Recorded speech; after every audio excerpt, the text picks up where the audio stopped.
I would like to call, hold on, I have to tell the screen I'd like to call this meeting to order. Okay, welcome everybody to the budget hearing, the first of two budget hearings for the FY 2024 budget for the town of Riverdale Park. For those watching at home who may not know, I'm Councilmember Lingua, I'm Finance Chair.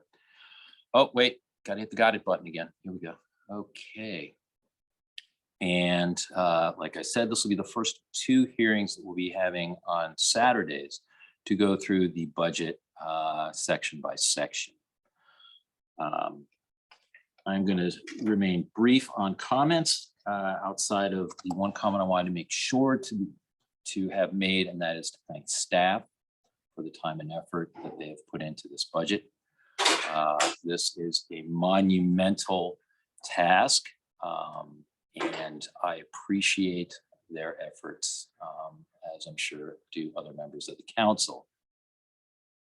With that, I will turn it over to staff to start with presentation of the budget. Thank you very much, Councilmember Lingua and Mayor and Council, members of the community who are watching. A few preliminary items. If anyone printed their own version of the budget the day that it was released, that Monday, April the 3rd. We have made a number of housekeeping corrections, nothing changing the breadth or the scope of the budget. But when you have a 21 section document that's over 340 pages long, you're going to have a few adjustments to make. So Mr. Smith and Mr. Jones have kept track of every change that we've made. And again, they're not anything substantive, but they have kept track of that, and we will publish a change log if anyone printed their own prior to the Friday printing. If you have a printed book or the books that are available for the public to stop by Town Hall and look through there, they have those housekeeping edits already, as well as the online version I am assured is current. So wanted to take a few minutes just to talk about sections 1 through 3 of the budget. Now, I did that as well on at the Mayor and Council regular meeting on April the 3rd. We actually, I said I'd take about 20 minutes. I took about 50 minutes, and we went through those sections. But I do want to recap some things. So, who's pulling up the budget document itself? Is that Mr. Jones going to share his screen, or? Yes, I can share my screen. And while he's pulling that up, I do want to say that we improve every year on the document. Oh, I'm sorry, Mr. Mayor, go ahead, sir. Yes, I had downloaded the April 8th version of the budget, and I went to download from the town website, and it says the name of the file at least implies that it was April 6th. Is there a new version somewhere? Ms. Barnes, can you provide clarity? The newest version has been uploaded to the website, so that should be the accurate version. But the file name may be indicate that it's older than it is. Let me double check that just to be certain. Okay, thank you.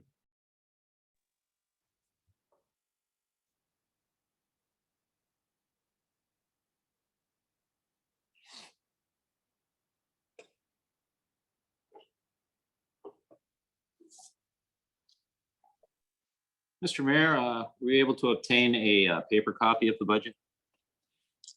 Not yet, but as I understand it, one's on its way. I was going to say that the Okay. town manager, as far as I'm concerned, can continue with the presentation, and I can wait for the new digital version to arrive.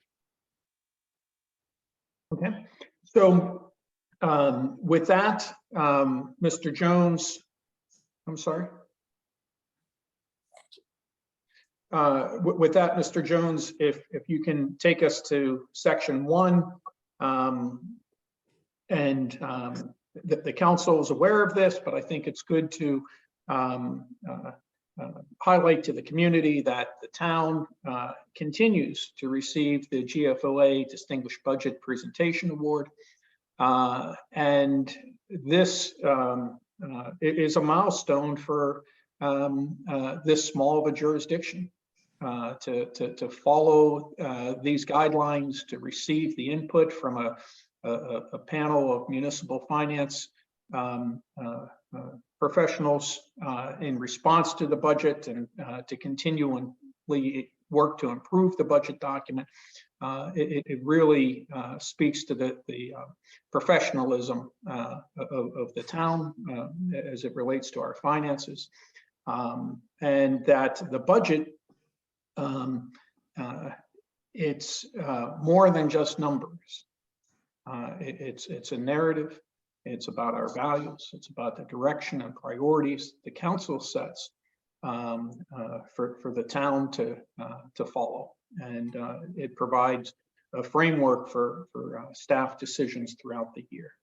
So, Mr. Jones, if you go into my budget memo, I'm not going to read it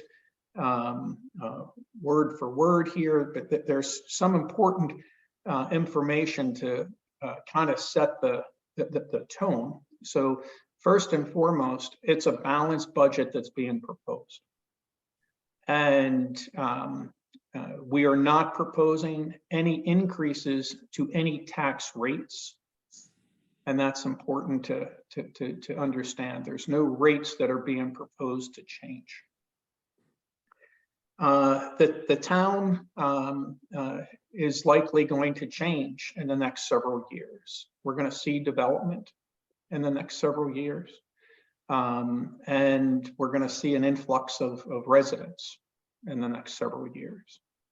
But those developments have been delayed and will likely not come online for a couple of years. So the town's not going to realize that revenue from new developments. And as you'll see in the budget, the vast majority of the town's revenue is from real property tax.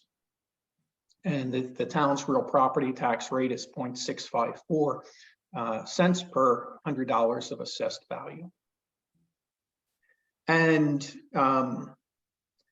when we are looking into the future, because that's what a budget's doing, we are projecting, now we are projecting out for fiscal 24. So from July 1 of this year to June 30 of 2024, what things are going to cost. And so staff work to examine our current operations and current economic conditions. We follow the SAGE policy group to give us insights on the economy. We read a variety of news sources, such as the Wall Street Journal. We also talk to our colleagues at PNC, who manages the town's defined benefit plan. And we get all that input on where we think the economy may be going. And the budget represents staff's best guess. It's an educated guess, but we look at all the information, we synthesize it, and we say, where do we think we're going to land? It's good to note, I think it's very important to note, we are very conservative in our revenue projections. I think that's wise. And we're realistic in our expenditure projections. I think that's also wise. And so that helps the town and has helped the town develop a surplus, if you will. I don't like the word surplus necessarily. It's reserves, it's our savings account. It's revenue net expenditures. Each year, we've worked to have revenue net expenditures to pay for economic development activities, to pay for community development activities, and to pay for capital improvement.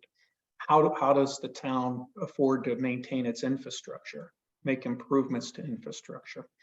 And that's through revenue net operating expenditures. And the one thing that we've noticed is revenue net operating expenditures has decreased. And that's our projection for the current year. Mr. Jones, if you can take us into the background section. And we're going to go back and forth a little bit here, but I think it's good to understand. I'll give you a page number in a minute, Mr. Jones, unless you find it before me. It's going to be the chart that shows revenue net expenditures. So you're going to move forward all the way to page 31.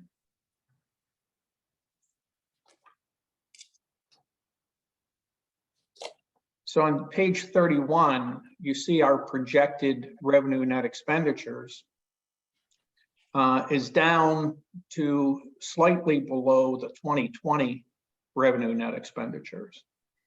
And it's still a healthy revenue net expenditures, but if we were drawing a trend line, it would give us a level of concern. I want to make sure that staff are being clear with our messaging. We are not projecting a financial cliff. That's not what we're saying. What we're saying is our revenue net operating expenditures has decreased. We think the decrease is going to continue, and we're concerned about economic conditions as it relates to real property tax. Right now, the real estate market in town is doing well. It really is. However, we have a possibility of a recession. And if you look at the history of recessions as it affects real property values in Prince George's County, there's typically like a 7 to 10% fall or contraction in real property tax assessable base. And the timing may be because we'll be going into a new triennial reassessment period immediately prior to fiscal 26. The timing may be that fiscal 25, we may be fairly similar to what we're projecting in 24, but in 26, we may see a steeper decline.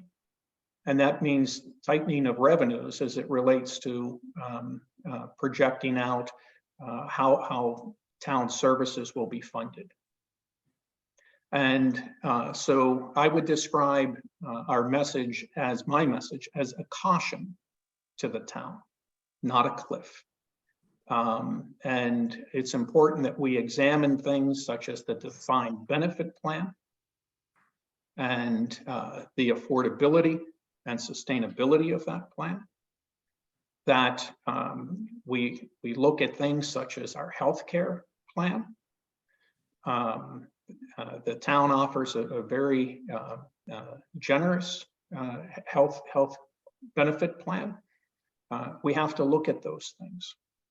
We also have to look at, are we controlling our expenditures significantly enough? And are there ways to enhance revenue? Are there other revenue sources? Are we collecting all the revenue that's due to the town?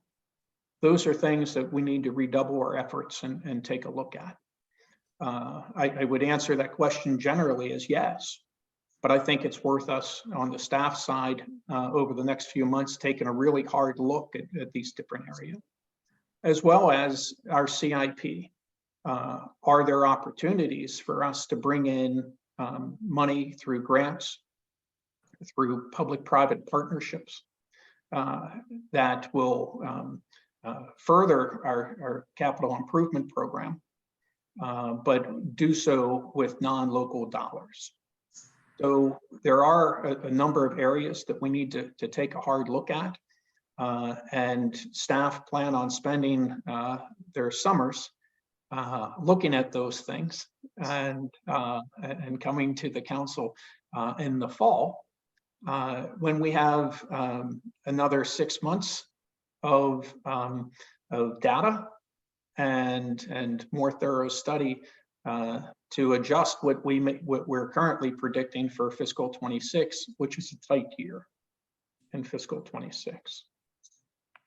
So, Mr. Jones, if you can, well, first, are there any questions so far on anything I've said? Mr.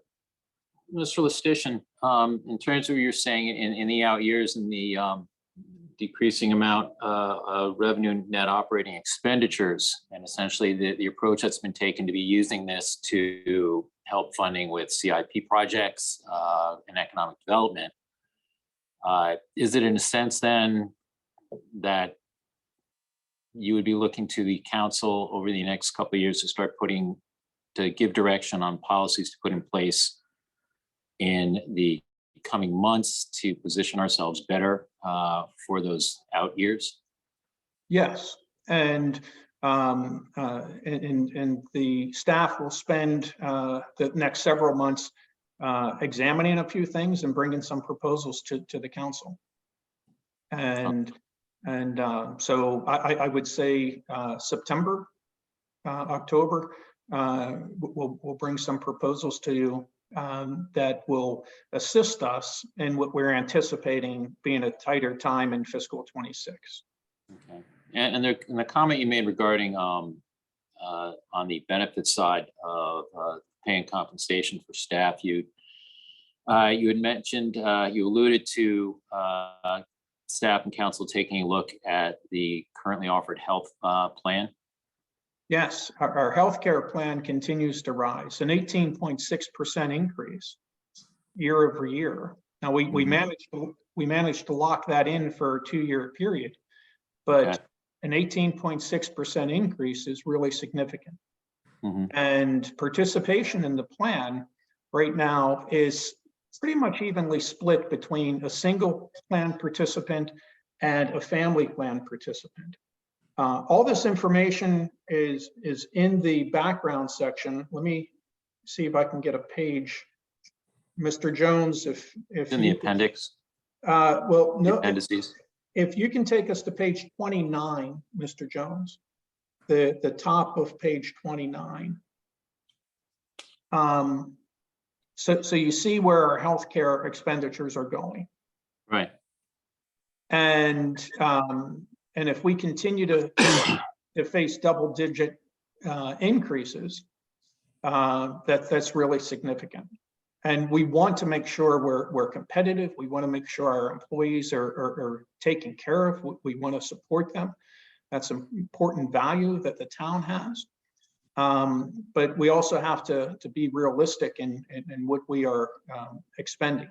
So in this year, while the rates have gone up, the town's continuing to pay 78%. The program was initially designed as a 75-25 split. Over the last, I believe, 5 years, I've managed to present a budget that the town paid a greater share. We're continuing that in fiscal 24, trying to help employees as much as we can with healthcare costs. But if we continue to face double-digit increases, that's a concern.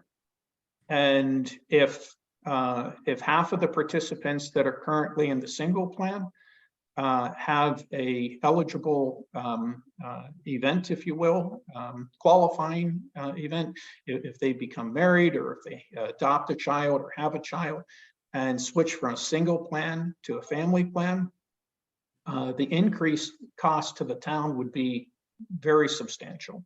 Mhm. So, Mr. Jones, let me give you another page to go to while we're talking about health. And maybe you can find it before I can. If you go to page 19.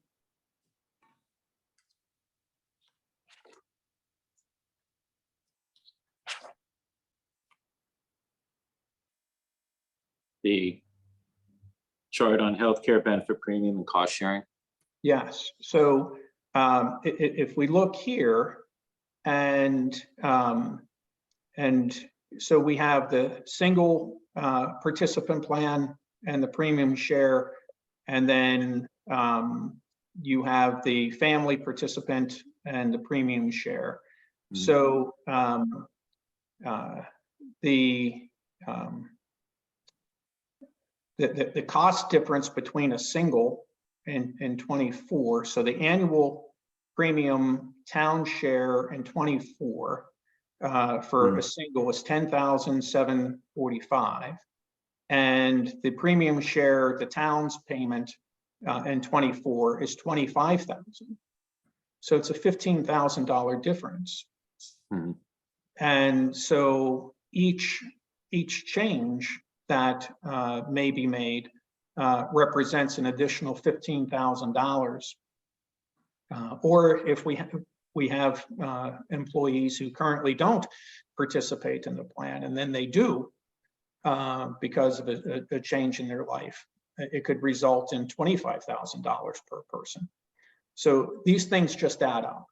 And so with healthcare costs continuing to rise, and I believe the mayor made a comment that benefits generally are up, and a large part of that is the healthcare cost and the retirement cost. These are things that the town just needs to look at to ensure the sustainability. We got to be competitive. We have to take care of our employees, but we also have to be realistic about future cost. Does that answer your question, sir? Yes, yes, it does. Thank you. If we go back, Mr. Jones, if we can just kind of walk through some budget assumptions real briefly. So if you go to page 17.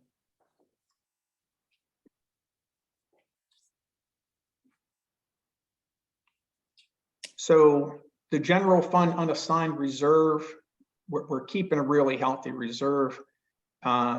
We're proposing that, projecting at the end of fiscal 24, we'll still be having 3.9 million in reserves. And that's 2.5 times what GFOA says that we should, but we may need to draw on that in 25 or 26, depending on what happens with the economy. And so it's important that we maintain a healthy reserve. The next section, the real property tax rate. Again, I want to make clear we're not proposing any change in the rate. With that being said, the state mandates certain language. So there's a notification that I shared yesterday in the status and information report. The language can be a bit confusing. It refers to a tax increase. The rate is not increasing. With that being said, because property values change, the town will bring in $249,000 and some change more in real property tax year over year. And that will help fund next year's budget. Now, that's going strictly by the constant yield notice that the state calculates and puts out. Not included in that is the Calvert tract and the values from the Calvert tract. And the values in the Calvert tract increased approximately $6 million year over year. And so we will bring in an additional $39,000. So under $300,000 year over year in additional real property tax revenue. And that's across the entire assessable base, representing the various sectors of the base, whether it's residential, multifamily, office, or retail, or industrial.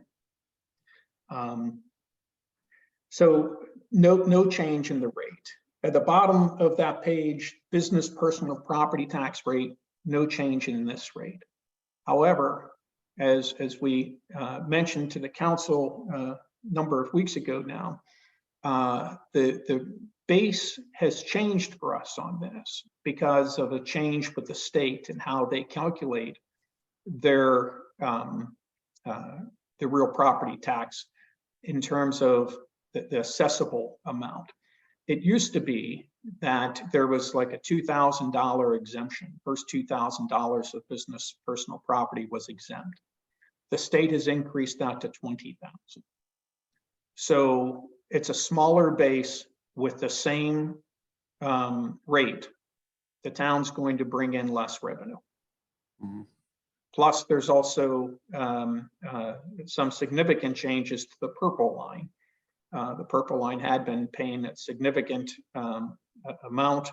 Right now, we're not seeing revenue unless something's changed. Mr. Jones can update me if something has, but we haven't seen any significant revenue from business personal property tax flowing from the purple line. We're not anticipating any significant revenue flowing from that operation.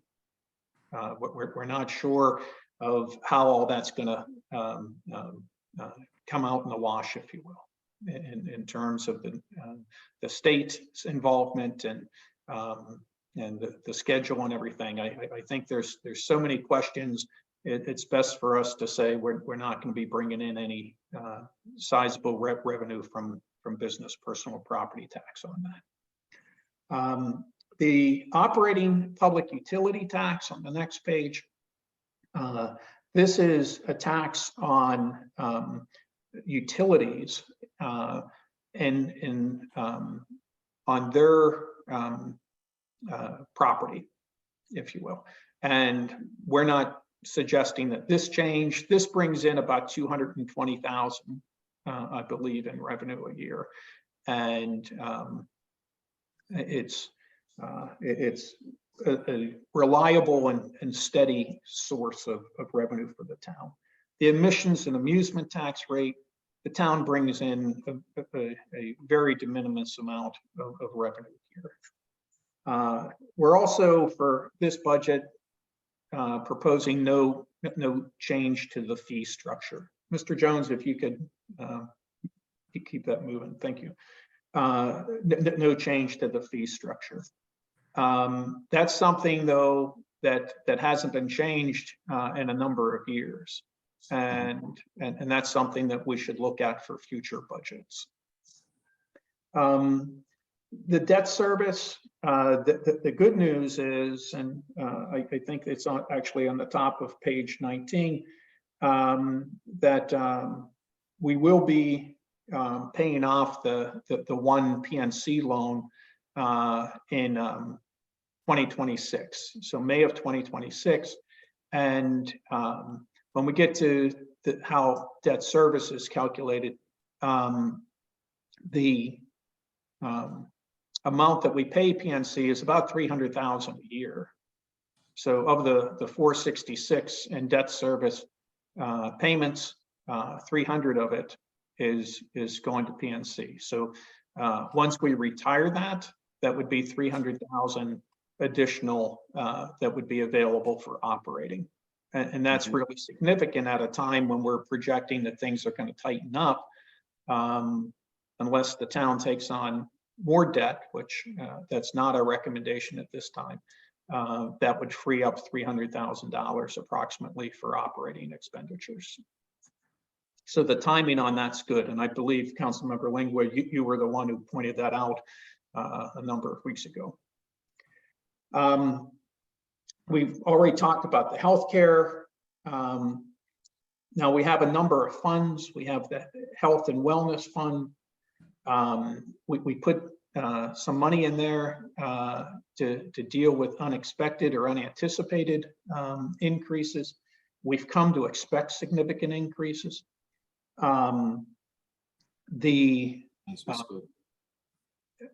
sir? As we had talked about previous. Yep. And And projections. so the fund We haven't anticipated receiving a annual refund, but we did. We actually got $40,000 back. It's a premium refund, and so that's positive. But we want to, over the next couple budget cycles, probably in 25, if we can, if we have some extra money at the end of 24, we're going to want to beef this up. One thing that's out there, the mayor has mentioned to me, is a concern. Will we see an increase in health costs as it relates to COVID and long COVID? Is there a pressure on the healthcare system that may drive costs up? We have the Economic Development Fund. Last year, or current year, we put $350,000 of general fund dollars over there. Plus, we out of a sub account there, we administer ARPA, or a portion of ARPA, I should say, for various programs. And so in this budget, we're suggesting we pull a little bit of money out of the Economic Development Fund, still maintain a very healthy balance to assist with balancing the operating budget. The Economic Recovery Strategy Fund, that's where we see the ARPA money for various programs. And then, Mr. Jones, if you can go on to the next page, we'll talk about the assessable base for a moment. And it's good to see this type of a trend line. And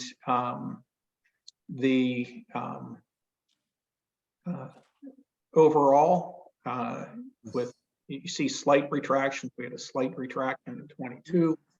But overall, the trend is positive. This is a good place to be. The graph below, very similar trend line on the Calvert track. Are there any questions on any of these background information so far? That 7-year trend line on the Calvert tract. I mean, granted, it's going back from 2018 up through 2024. And it seems like when you're looking at the 23 and 24 numbers, it looks like it's starting to plateau some. Now, we don't know what, unless you're privy to conversations that I'm not, regarding what the plans are for the Calvert for Cafort's in terms of building new multifamily units on those 2 open lots on either side of the road coming down from the bridge. So I have a feeling, though, with rates where they're at, it would be my assumption that they're looking to wait till seeing if rates come down a little bit more and get something more favorable to finance that project. Yes, so we're projecting that things are going to level off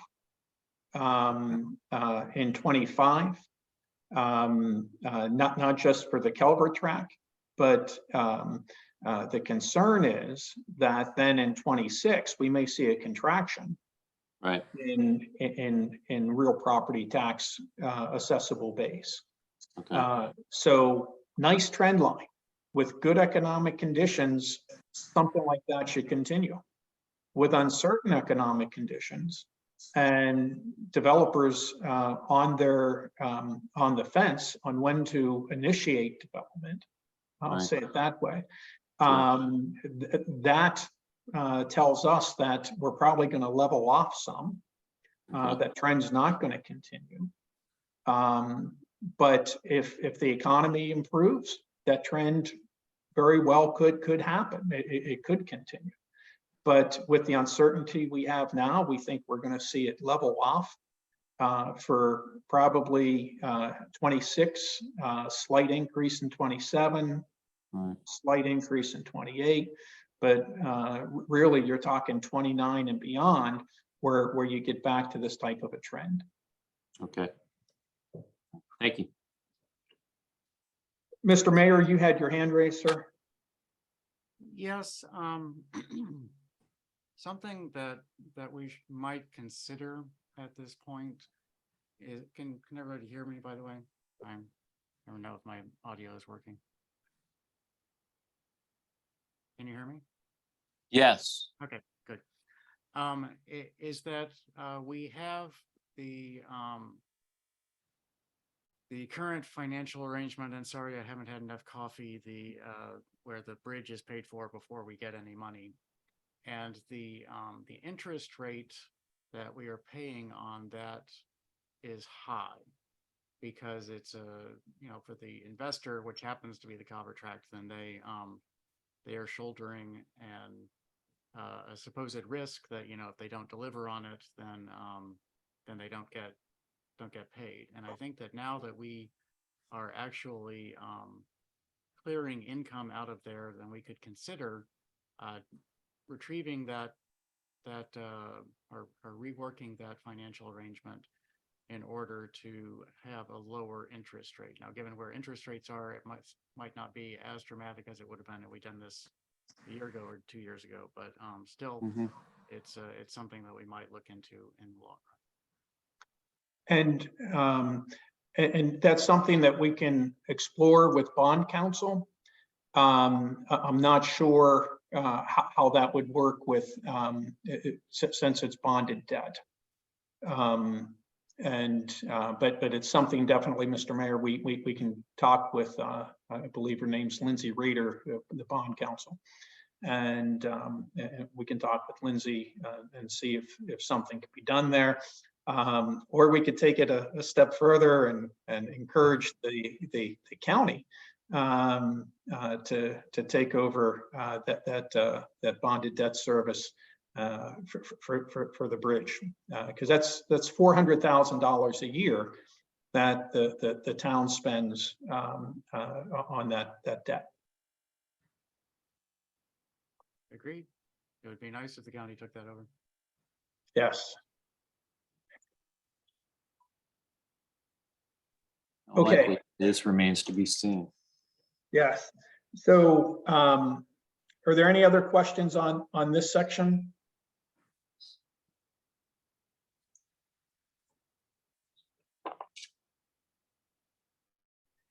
I have none.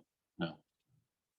Okay, so if we can take a look, Mr. Jones, if you could stay on page 23 for a minute. So we have our other post-employment benefits at the top of that page. That's a fund that auditors consider part of the general fund, but for reporting purposes, we break it out here, where we're trying to save money separately to pay for potential healthcare cost of retirees. The town does have a code section that governs this, and actually it's something that we need to look at whether we want to continue this or enhance it, actually, and which would be greater expense to the town, but it may help with our being competitive. Then the Community Development Fund, this is where grants are paid from for the accessory structures. When we give out a small grant to help people remove chain link fences, to fix their sheds, things of that nature, they flow from that particular fund. On the next page, we talk about the number of authorized positions. The authorized position schedule is in the budget book, and the number, Mr. Jones, can you move down to authorized positions, please? The numbers haven't changed. We're still 52.75. We are reworking a position. We're delaying filling 2 positions. And there is another little cautionary note here. I just want to highlight this. Future positions, probably the one section I'll actually read from. It's mentioned elsewhere herein, the anticipated growth and increased performance expectations will require adding staff strategically throughout the organization. So that's gearing up for when that development happens. We have to be ready for that, and it's going to be, timing is going to be very important. You don't want to hire too soon. You don't want to hire too late. But succession planning is also very important. There are several staff leadership incumbents that will likely leave the organization in the next 3, 4, 5 years. And it's going to be real important that we are recruiting and training and mentoring our newer managers and directors so they can fill more senior positions to continue to help direct the town on the operations side. The next section is the pay range plan, cost of living. And maybe I can help Mr. Jones when he gets to the number section by saying the significant change that applies to all operating units that have staff is that we're recommending a proposed COLA, if you will, an adjustment to the pay range plan of 3.5% on July 1 and 3.5% on January 1. We had a market competitive or competitive market base salary analysis. And this is one way to ensure that the pay range plan is more market competitive. I want to say here that we balanced the budget in part by splitting it 3.5 and 3.5 to the 7% recommendation. And I think this is doable, and I think it balances the competitiveness, and it supports staff, but recognizes that the town has limitations as well. This is about working through this type of a recommendation. The other thing I will urge a caution on as it relates to the plan that that Bolton presented to the council, or the results from the analysis. And that is that it's not a science. This is an art. We selected, staff selected who we would compare ourselves to. If different entities were selected, you would get different results. I think we made good selections, and we had a very broad base. Matter of fact, we in the not too distant future, I think maybe losing a staff member to a place that is in that list. So we really look to who we compete with and who we are going to want to recruit from the same base that these other entities are recruiting from. But this really is about a range of being competitive. This isn't about being on an exact number. And I view it very much as an art, because individuals come to us and they come to us with different skills and education and experience. And Mr. Smith works to assign them to a grade and step that's competitive for the position, but also for what they bring in terms of their stage of their career. And so it really is an art. Someone with more experience may be brought in at a higher step.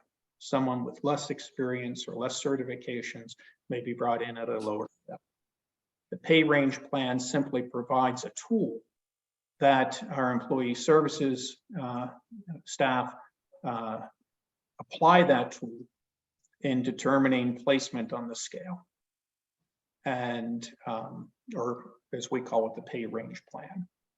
And that's defined in the town's personnel manual. So if there are questions on the plan, the report from Bolton, if there's in-depth questions, I'll say it that way. My recommendation would be that we would add this then to the work session on the 24th, instead of getting deep into the weeds, because I believe there's different thoughts from members of the body on whether we should go with the 7% as recommended, or we should go with something else. And what I will conclude is that the budget as proposed is based upon the 3.5 and the 3.5. And if that changes, we would have to have a significant change to the budget to either bring in more revenue, or if there's not support for this, perhaps we would gain revenue. But are there general questions on this section?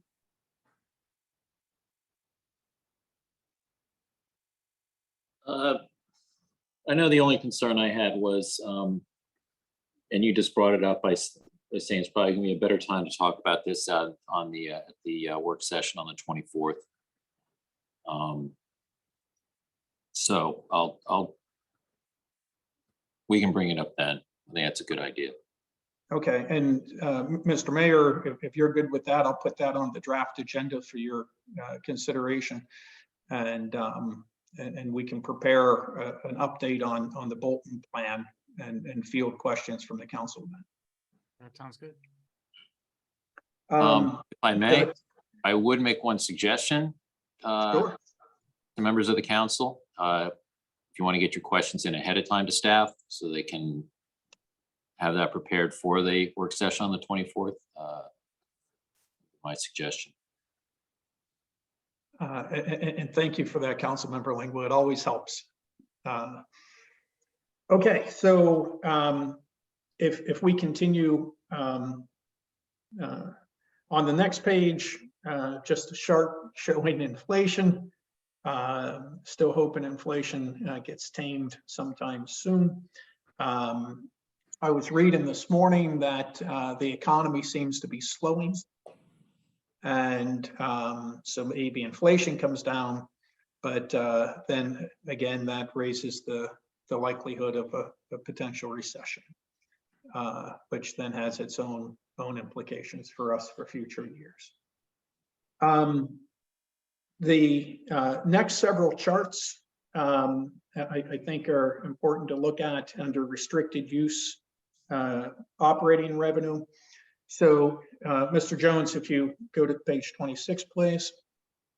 Neighborhood services. Neighborhood services generally is funded from the activities that they undertake.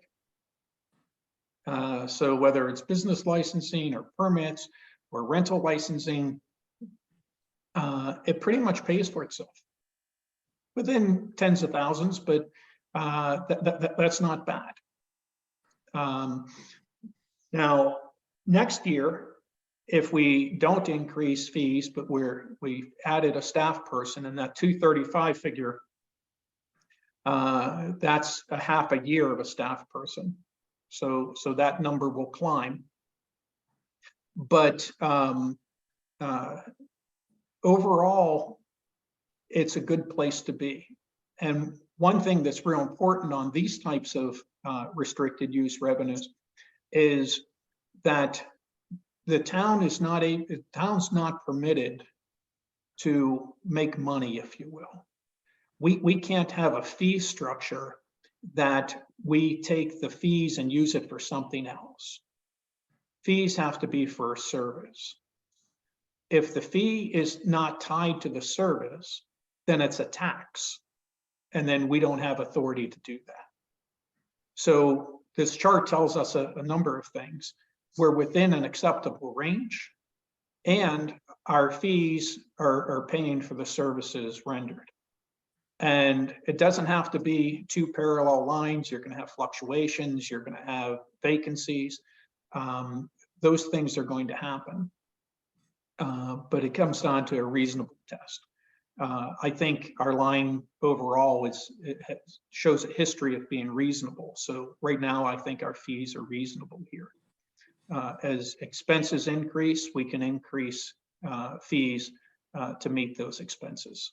And that's something that we can look at for future years. But being $36,000 away, or less than that, 35 and some change away between revenue and restricted, between restricted revenue and these expenditures, that's pretty close.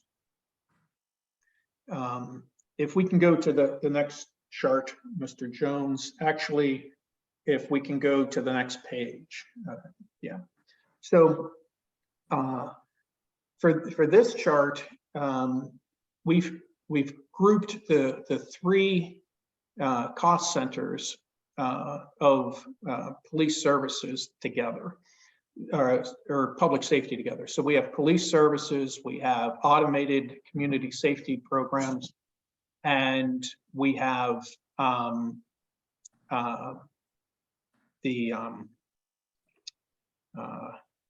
communications, I'm sorry, police communications.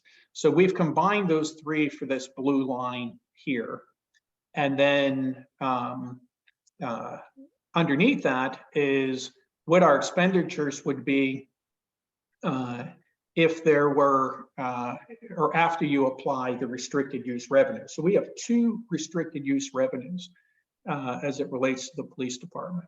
One is from our automated enforcement program, and the other is state aid for police. And so if you look at the bar chart below, Mr. Jones, if you can move that up.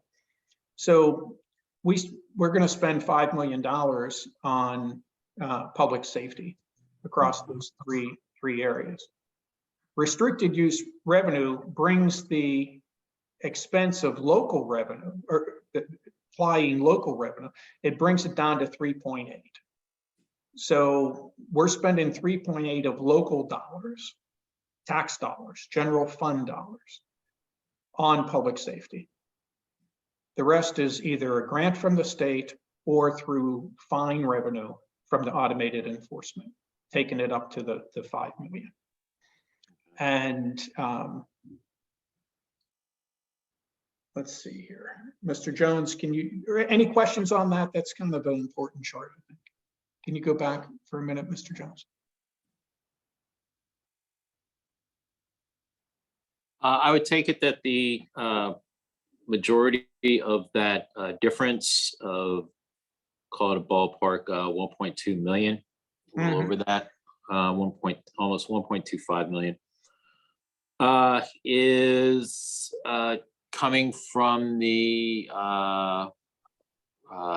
Safe Streets speed camera program? Yes, sir. The lion's share comes from that. We receive about 167,000 in the state police aid grant. Right. Yes. But in terms of when we're budgeting during the year, we're looking at that share of that difference. We're projecting that share of that difference being less, and the fact that it runs over is no fault of our own. It's just someone's propensity to press a little harder with their right foot. Yes, sir. And the goal of the program is to modify behaviors, Right. and to improve the safety of our residents. Okay. That's the goal. And if we achieve that goal, then without fines, that's wonderful. But in the interim, when you apply the restricted use revenue, our public safety cost us less. So essentially, we're the recipient of an unfortunate benefit. Yes, sir.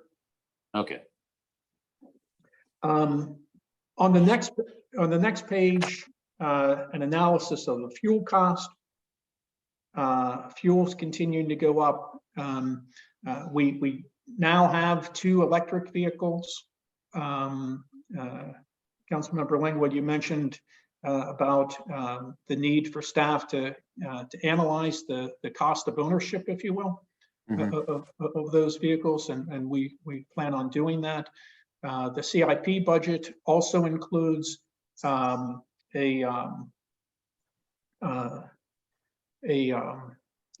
additional electric vehicle, and the well, time will tell if we can begin to curb these expenditures. The cost of living adjustment to the pay range plan at the bottom of the page, you see that last year we went with 2.75, and this year we are making that recommendation that over time it's 7%. And you see it's a significant jump. We had been doing slow and steady, and that's what I prefer to do, is slow and steady. But we shall see ourselves through these uncertain economic times. If I may, on this Yes, sir. really quickly, there was a time a number of years ago where the council did a similar approach, and essentially when they set up the STEP and the grade program, and it saw a number of salaries get adjusted in order to fit into this program. And again, some of the numbers were substantial, but it essentially allowed the town to get put on a footing that it could be more competitive with surrounding municipalities and other places. While you could sit here and call this a COLA, I kind of see this more as essentially a review and a reassessment of that pay scale grade plan. I mean, we had gone essentially a better part of 14 years, 12, 14 years between each adjustment. So the mayor can correct me if I'm wrong on that. I'm seeing this less as, again, I'm seeing this less as a call. It's just more like, this is more an adjustment to that plan and essentially basing it off of there. And I think really kind of what it comes down to for me, and I'll just throw this out here now so you guys can be able to explain to us on the 24th how this is being approached, how the 3.5% increases are being tabulated. Is that being tabulated on what an individual is, what their earnings were as of June 30, 2023? Was this based on the anniversary date?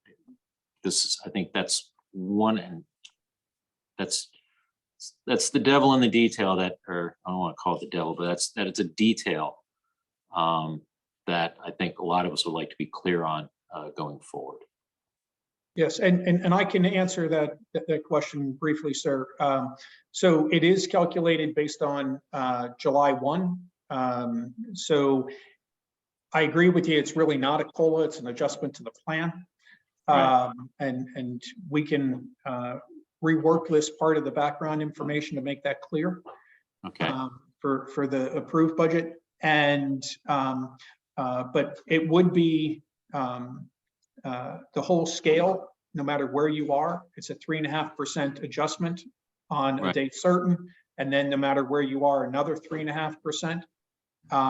And then you have you still have your opportunity for your merit step increase throughout the year, which range from 1.5% to 2.5%. Right. So for clarity, individuals have an opportunity to get an 8.5% to a 9.5% increase in a 12-month period. Okay. Which I believe is a generous offering. I don't think anyone would disagree. Okay, and we will present more on that at the work session on the 24th then as well, sir. Great, thank you. Mr. Jones, if you can continue on to the next page. We've already covered the healthcare expenditure.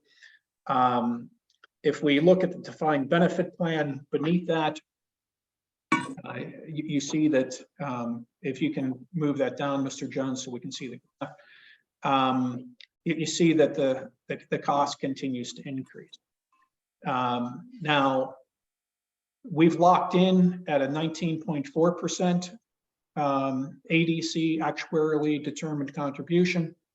It's a lower percent, but it's a lower percent of a higher salary base.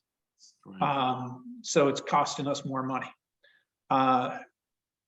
In doing this, we've also worked with Bolton to make their projections based on a lower discount rate. They've recommended for the past several years that we continue to lower our discount rate. So the budget is built on a 6.8% discount rate instead of a 7% discount rate. Okay. And what a discount rate is basically, that's our anticipated rate of earnings, our return, if you will. How much do we think we're going to improve by through our investments? And I believe when I started, we were at 7.5%, very, very optimistic outlook. Yep. And we've been chipping away at it each year. And I would encourage the council that we continue to just chip away at that every year. Let's lower it down. Let's get it down to about 6.5%. And that's where PNC thinks is much more realistic in the long term, is to be at 6.5%. Okay, I actually just went to change the screen in front of me. I can't do that. Mr. Jones, if you can go to overtime expenditures, and you see that with slight variation, I think staff are doing a good job on managing overtime. Even with increased salaries, we're working to push overtime down. And we can do that when we're fully staffed. When we have vacant positions, that's the wild card. If we end up with several vacancies or people on some sort of injury leave or something, then that's something that's difficult to maintain at that point. But we're working hard to do that. The next chart, we talked about this a lot last year. Need to talk about it again this year. We see a slight increase year over year in workers' compensation. Mr. Smith and the entire staff team is working to make a safer work environment, to drive down the frequency of accidents and injuries, and to make us as safe as we can. With that being said, accidents are going to happen and people are going to get hurt. That's the nature of our workplace.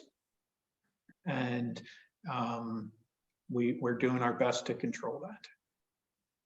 And Mr. Chair, you have a question from the mayor. Mr. Mayor, please go right ahead. Thank you. Is this claims? Is the y-axis on this claims, or is this expenditures for the insurance? This is our insurance cost. Okay. And so is there sort of a history that's feeding into this cost, that even if we had greatly reduced safety incidents during current fiscal year, that we would still be paying extra next year just because we've had some history? Yes, sir. There's a thing called an experience modification. Exactly. And experience modification, you want it to be 1 or lower because it's a multiplier.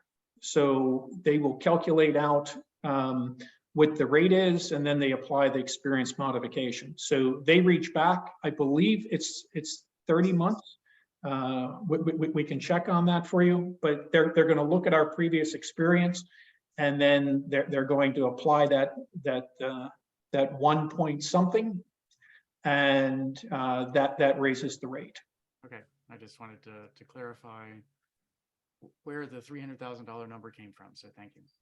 Yes, and we need to get back down under 2. Under which, Pardon? under which? I would like us to be under 200,000. Right now, we're 300,000 Right. in premium, and we need to get that under 200,000. That's my goal, is to cut our cost by 1/3. Okay, which will come based on the insurance company's assessment by an experience modification coming in at Well, 1.0, 0.9, 1.1. in terms of that, sir, I'll get back to you. Okay. But I think we need to be at minimum neutral, which is a 1. So that's where we want to be. If we can have an experience modification less than 1, and we have in the past, so there's no reason why we can't achieve that again. But that's going to take us a few years to get there. Well, so it's good to be number 1. Yes, sir. Okay, thank you. All right. On the next page, we already covered the revenue net operating expenditures. There's only one other page I want to go back to for this background sections, and that's page 9. Mr. Jones, if you can go to page 9. So this chart shows where the money is spent. And it's important to, I believe it's important to break things out into these various cost centers. The budget is built on cost centers. And for example, events and grants are all administered by administrative services, but we would not want those funds just lumped in administrative services, because that's not going to provide you with an accurate picture of where the town's money is going. So by dividing it out, you see administrative services, and when we go through their budget here shortly, you'll see what's included in there. But events and grants are broken out. The buildings similarly are maintained by the Department of Public Works, but we don't want to just lump the buildings and weather response in with public work cost. We want to break that out so you can see how much are we spending on our buildings? How much are we spending on responding to weather events? The same holds true for community safety programs, communications, and the police services. We want the council and the community to understand that the community safety programs as a separate cost center. This is the percent of the budget it's costing you. Communications, here's the percent it's costing you. Police, which is emergency response and routine patrol, this is what it's costing you. Same with development services and neighborhood services. We have one director who administers both sides of that operation, but we divide it out because, as I mentioned before, neighborhood services, while it's 2.48% of the budget, is primarily funded through fees. It's not quite revenue neutral or cost neutral, but it's close. And it's important to divide that out so the council and the community can see for each of these various cost centers how much of the budget is actually reflected here. And when we work through the different sections, you'll see what the actual raw numbers are in terms of the cost for each area. So I wanted to cover that. And then the chart right below that on the next page illustrates what I believe we've said many times, and the mayor and council know well. The vast majority of the town's expenditures are salary, overtime, and benefits. If you add up the blue, the kind of a rust color, and the gray, that line goes very high. What's left to talk about after salary, benefits, and overtime? Contractual services and operating and other operating expenditures. When you add kind of the, I'll call it more of an orangey color, the darker blue and the green together, it pales in comparison to where the other expenditures are. So in terms of being able to make significant adjustments, it's difficult other than if there's going to be adjustments made to either the salary structure, the benefit structure, or the number of staff that the town employs. That's where the costs are. And are there any questions on any of that?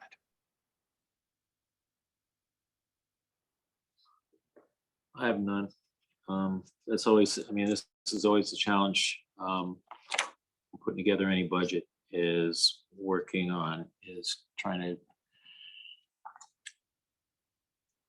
to address discretionary spending, because essentially one of the things that we are is we are not just buildings, cars, and structures. We're essentially a group of people working together. And we need to make sure it's done well. Through any number of ways. My last comment covering these various sections is that there's a lot of good background information here for the council and the community to read through. There's a community profile. There's census information in terms of who we are as a community. There's finance policies included in this section. There's a lot of detailed information, and I would encourage everyone to read through it. Myself and the balance of the budget committee, as well as the leadership team, were available to answer any questions. Should anyone have questions on these sections or any section of the budget. And paging through to see if there's anything I've missed. So policy. No, I think that would conclude this section, sir. And then Okay. we would move to page 47 and 48. 47, 48. That would be essentially starting on section 3.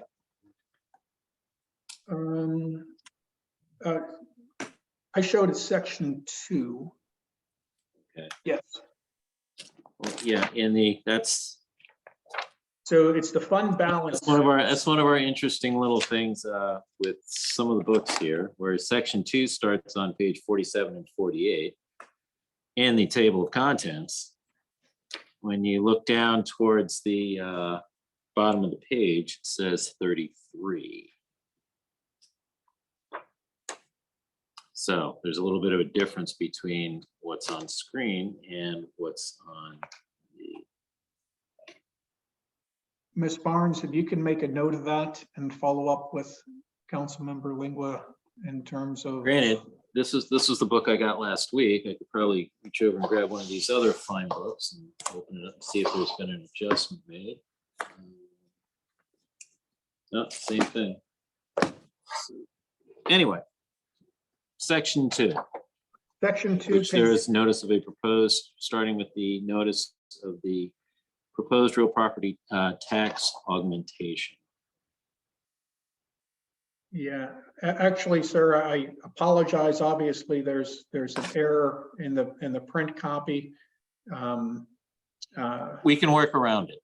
Yes, so I'm looking It's at small potatoes. I'm looking at page 47, which is the fund balance sheet that shows the various transfers. Okay, and that is, and you're saying that's section 2 or that's section 3?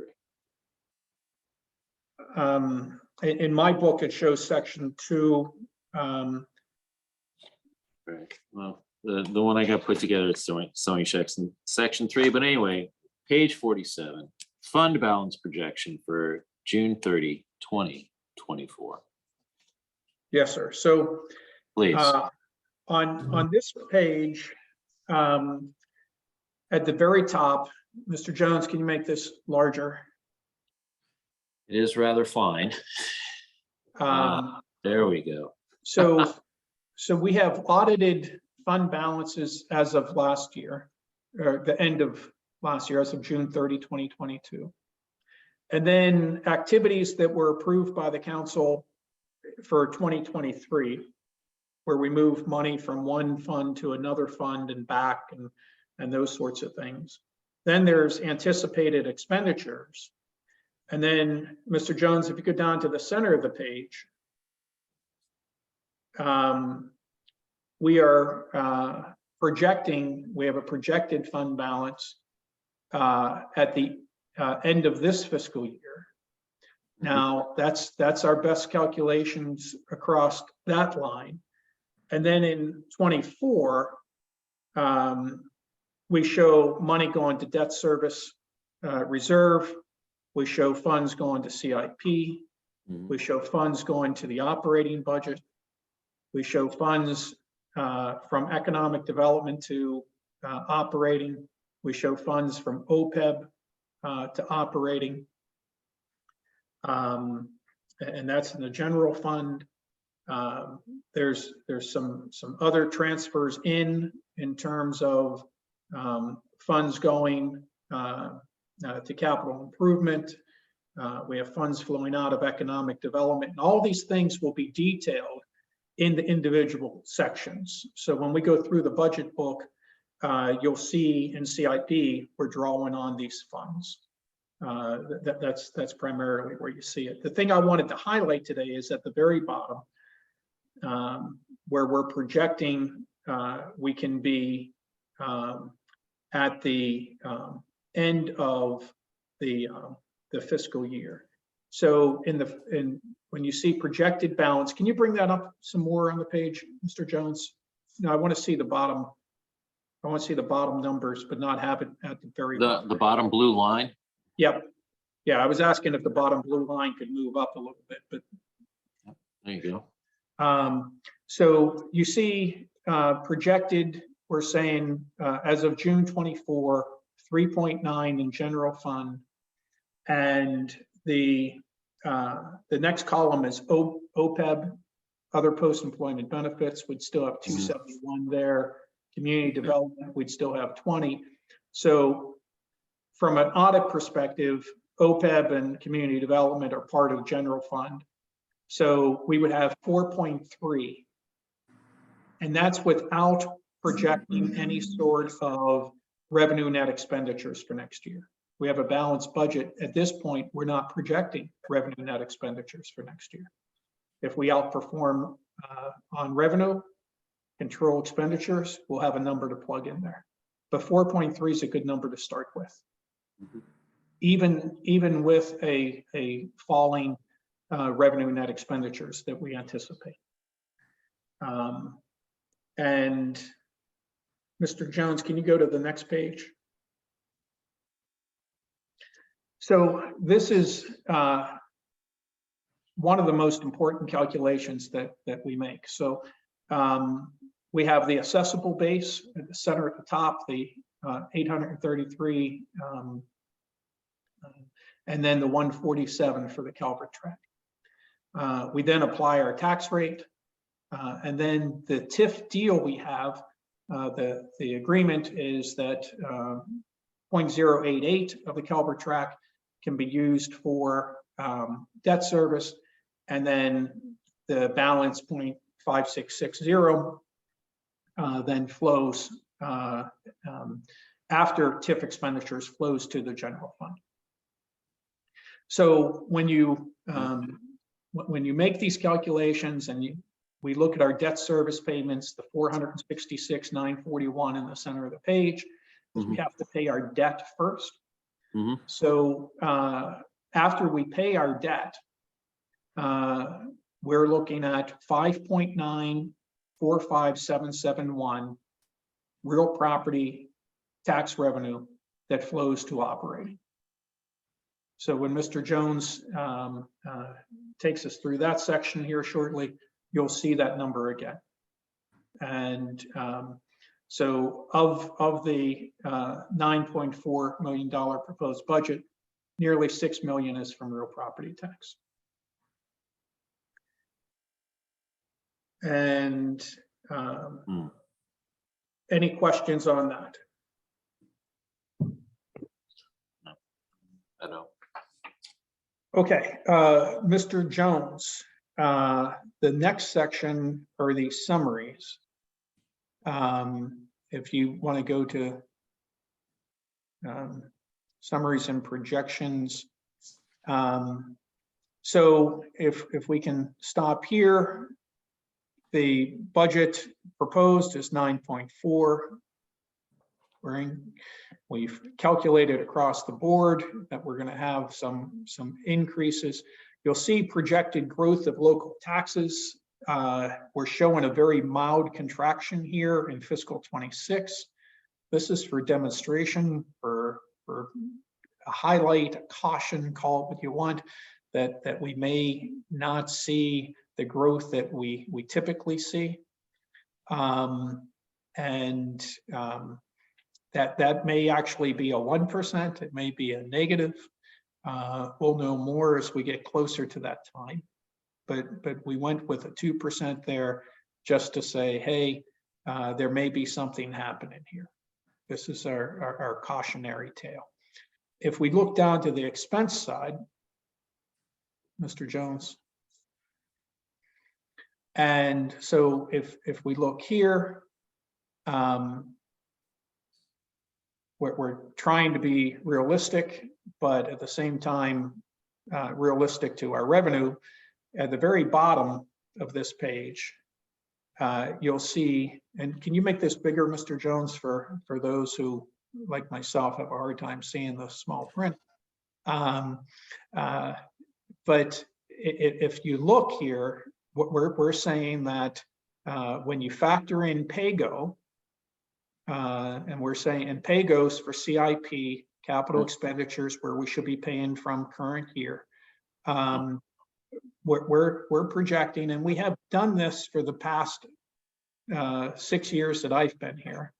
We're saying that, yes, you're having a deficit in future years. It's nothing to panic about here.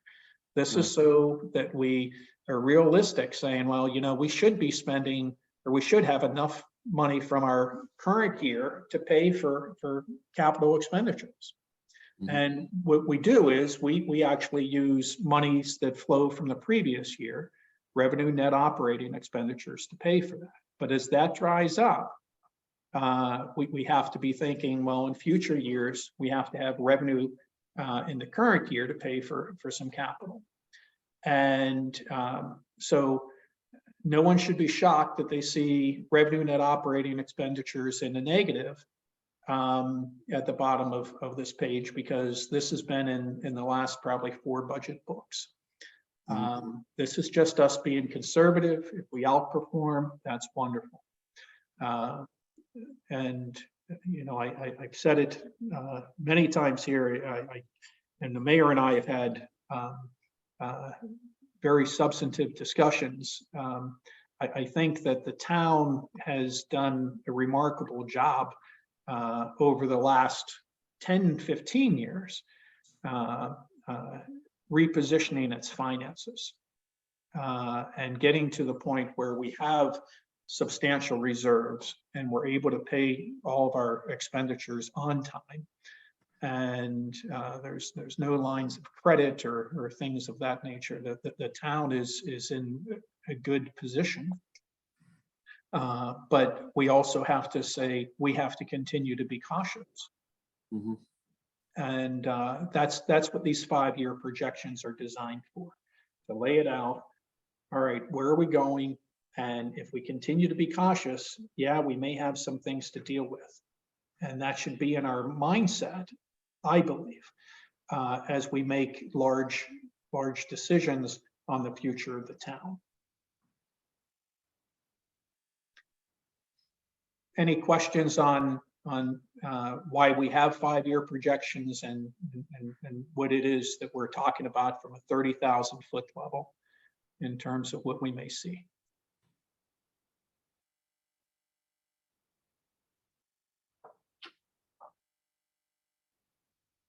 I do, but I'm gonna save them for right now. Okay. Mr. Jones, can you go to the next page, please? All right. And Gentry, did you want to cover this section, or you want me to go through this and then you'll do the individual cost centers? Sure, yeah, it doesn't matter to me. If you Okay. Yeah, I can cover them in a section. I missed what you said, sir. I was saying, yeah, it seems like you're on a good roll right here. I can cover the next section. Okay. So in terms of the overview, I've mentioned it's a 9.4 operating proposed budget. You see here, I've mentioned where the majority of the revenue comes from. And here it's illustrated for you in a different way, but it's saying that nearly 80% of our revenue comes from various local taxes. And then the balance of the 21.5% come from these other sources. It is significant to note that nearly 12% comes from automated enforcement. Mr. Jones, can you go to the operating expenditures? Again, if you add the salary, benefits, and overtime, you see that the majority of our expenditures are in people. And then separately, contractual services, operating services, and everything else makes up the balance, but really small percentages in some of these areas. The grants, the events, the buildings, weather response, really small discretionary spending. And then again, we're balanced at 9.476270. Any questions on that?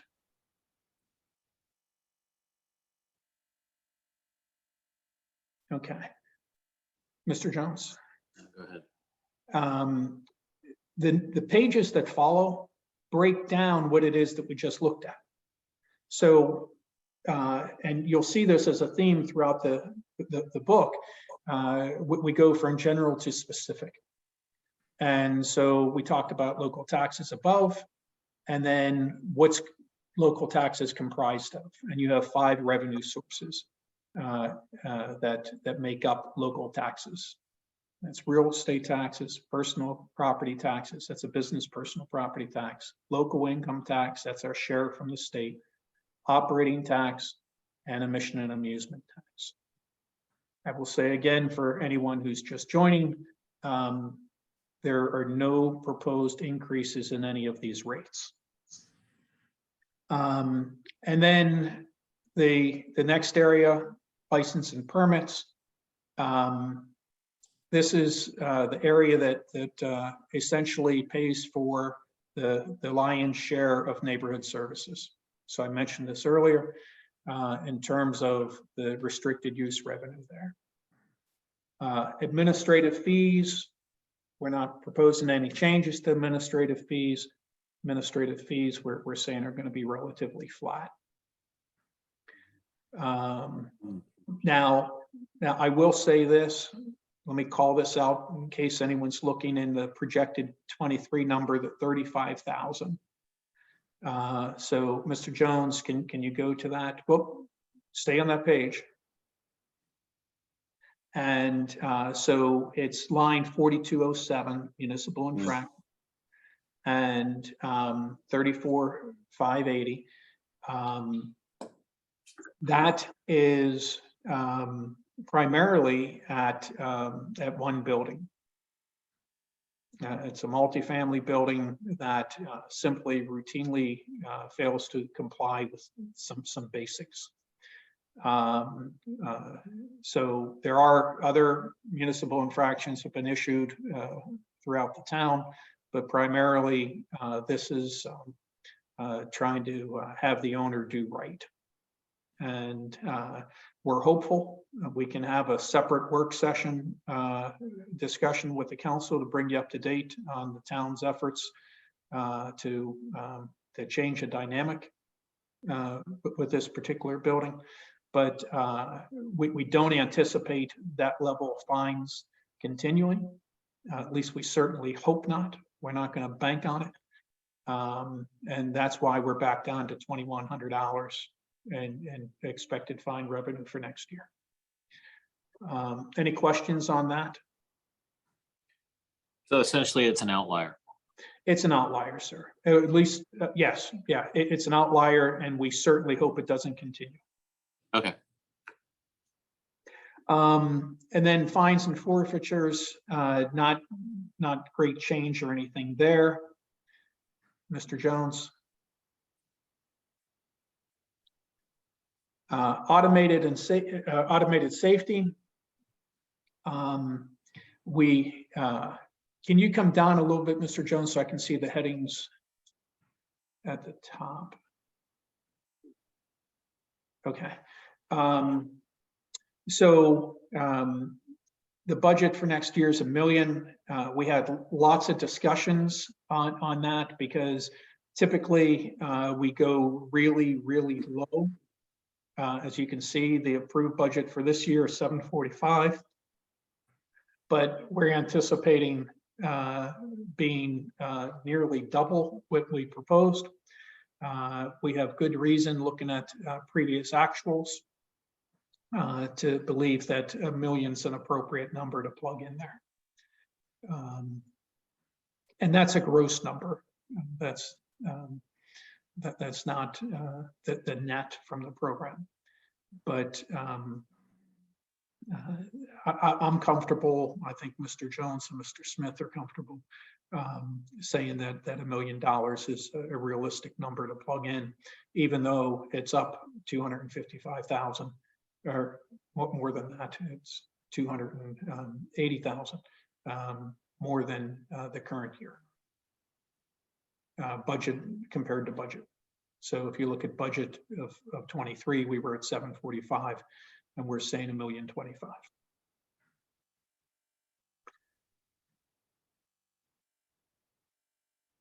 And that's looking at the history and still being conservative. Any questions on that? Wow, that's being conservative, and it's going to be that much. Yikes.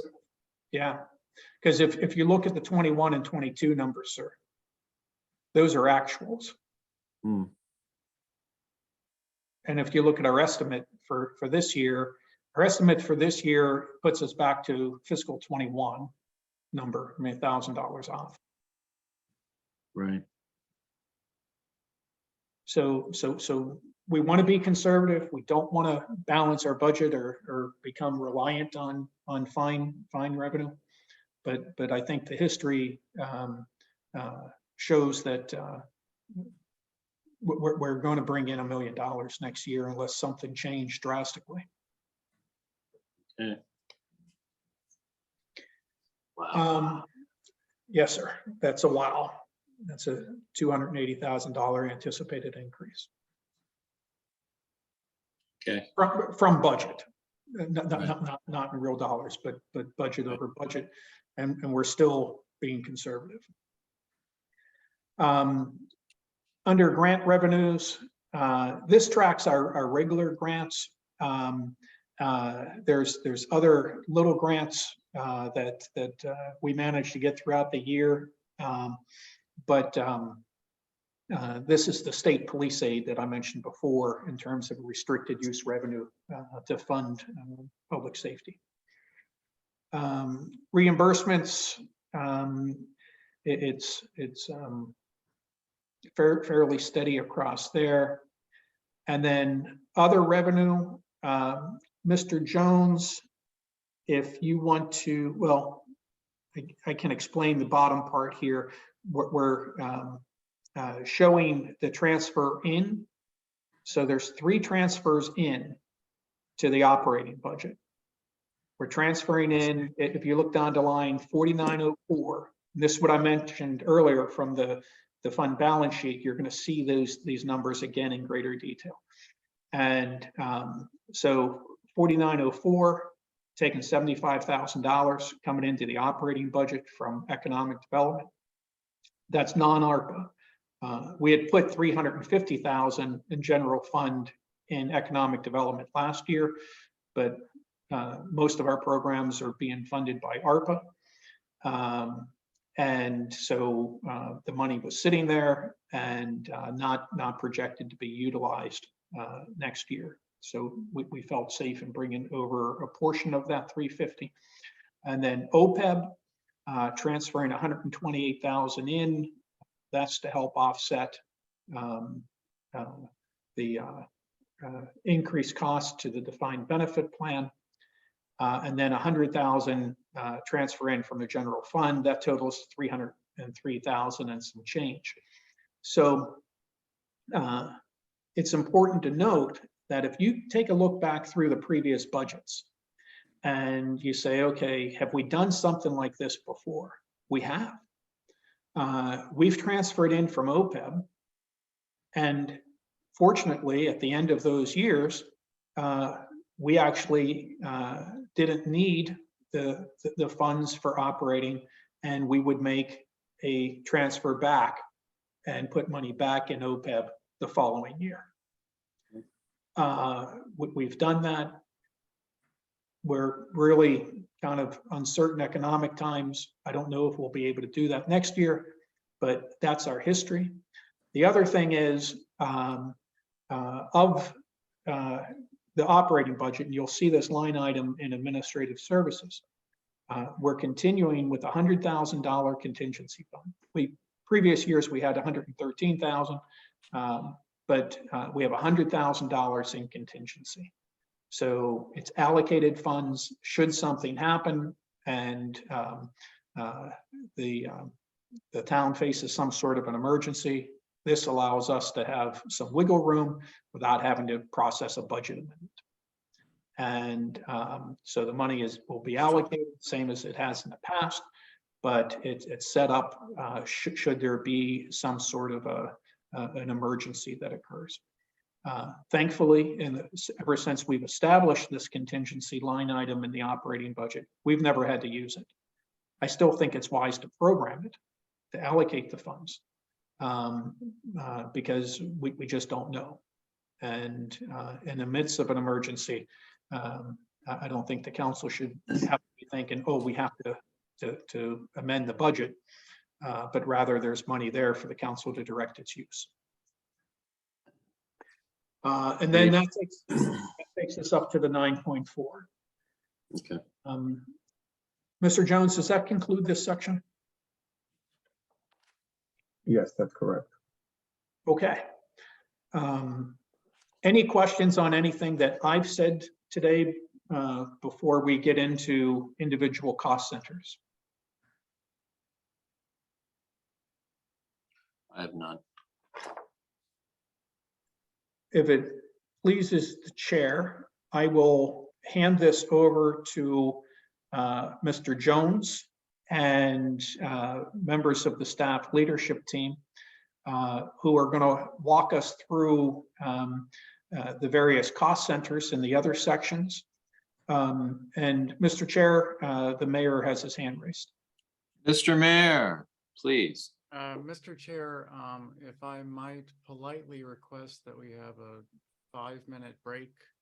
We've been at this for hour and 3/4, I think, if I'm counting correctly, and I need some coffee. Mr. Mayor, it amazes me your powers of mind reading. Because I was just about to say, and it must be going back to the days when we're sitting in aluminum chairs. I was going to say, before we get into that, I was going to say a 10-minute break. Right now we are at, 11:15. And what I want to do is my thought is this: break now, come back at 11:25. Then we look to take lunch at 12:30. And then come back from lunch at 1:15. And let's try and wrap this up for today, somewhere around 2:30, 3 o'clock. Sound good to everybody? Sounds good. I think we always need to be cognizant that this is still mid-morning for the mayor, you know?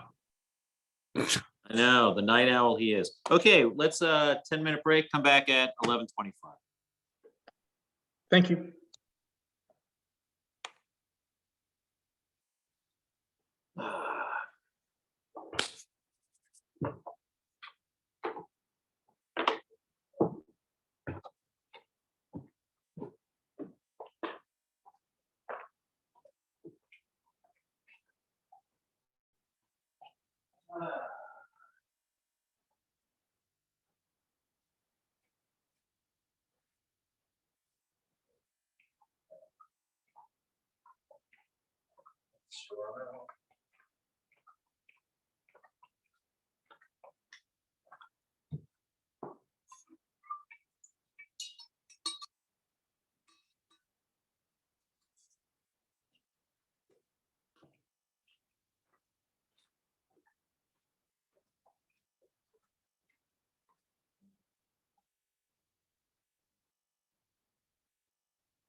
What timing? Da-da-da-da-da-da-da. Da-da-da-da-da-da-da. Da-da-da-da-da-da-da.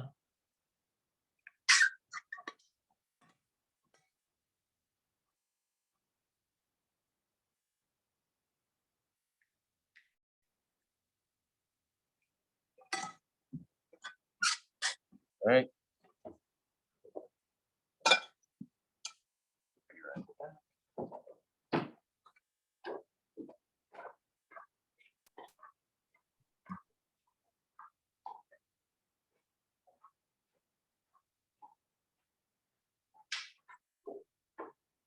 I'm back 35 seconds early.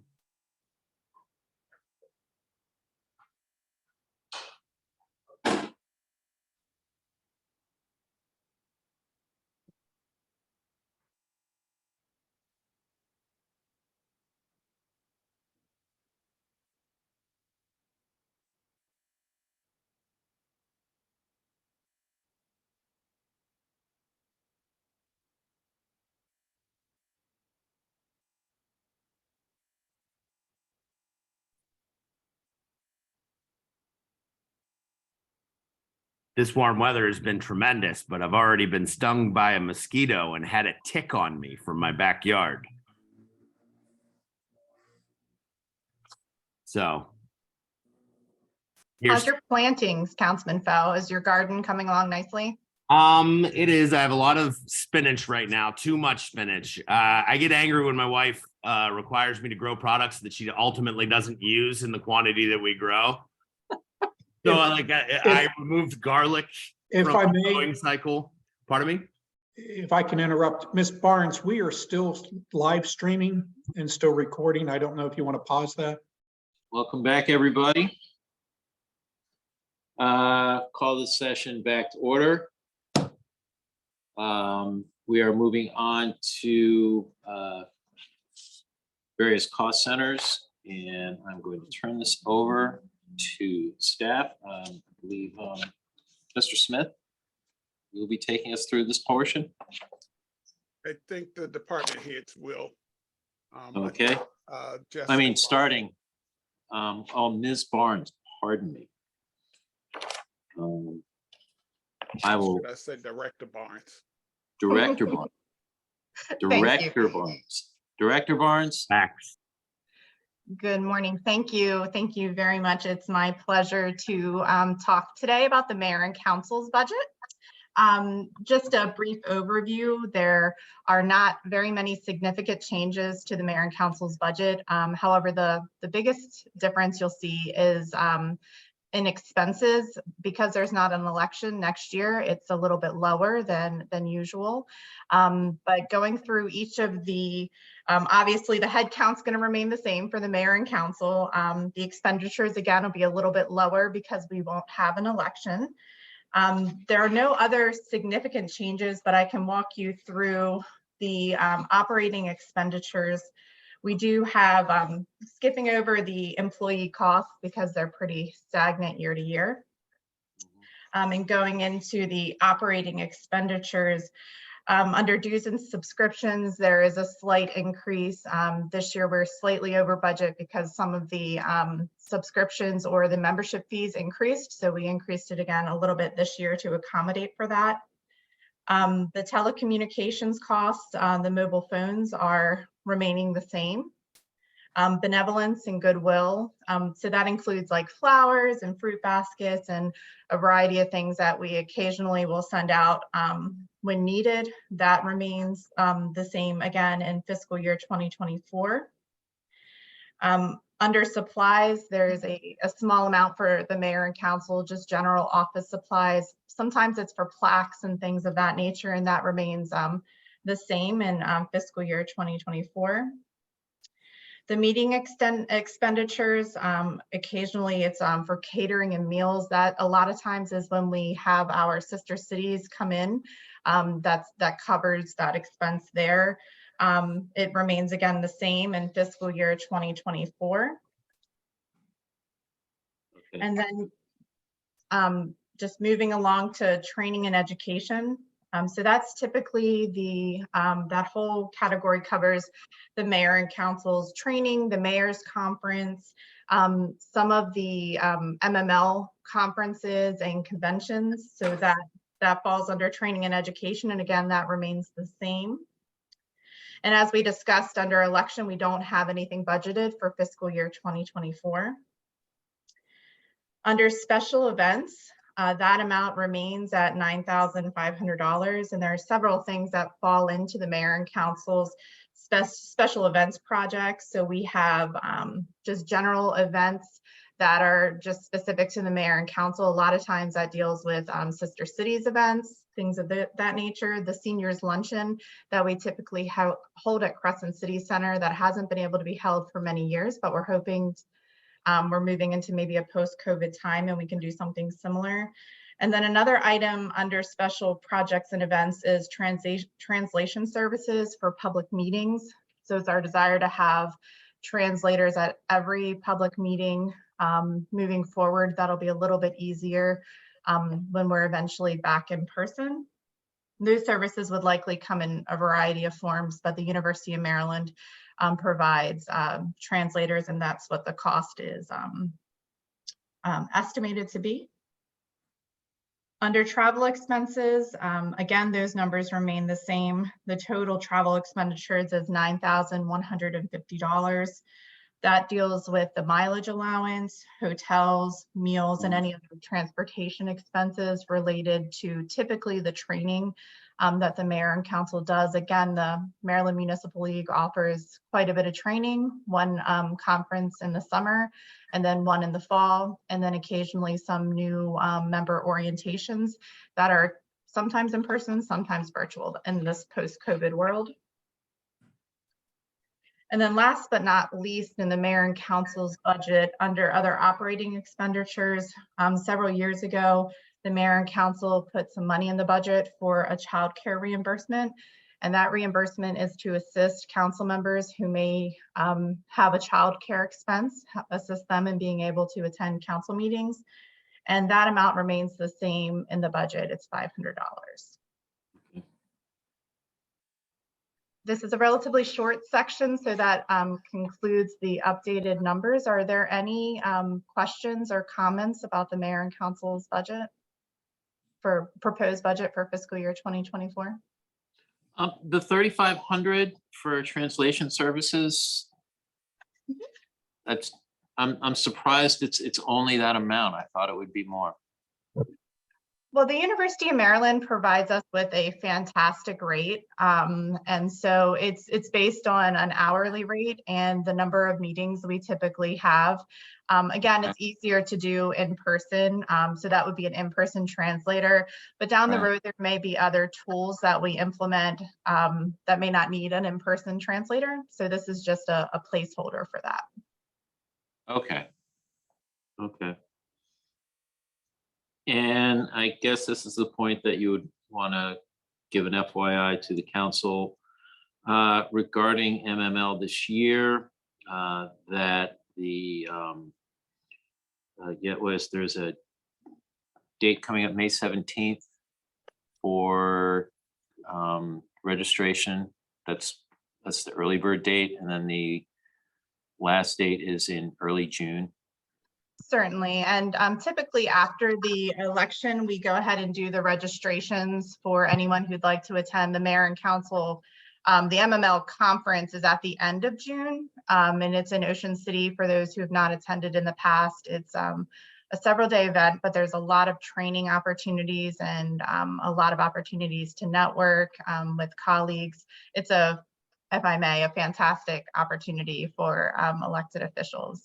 So if anyone would like to attend or is thinking about that, keep that in the back of their mind that there are some registration deadlines coming up. Great. Thank you. Any other questions, council? Going once, going twice. Any questions from the general public? Director Barnes, thank you very much. Certainly.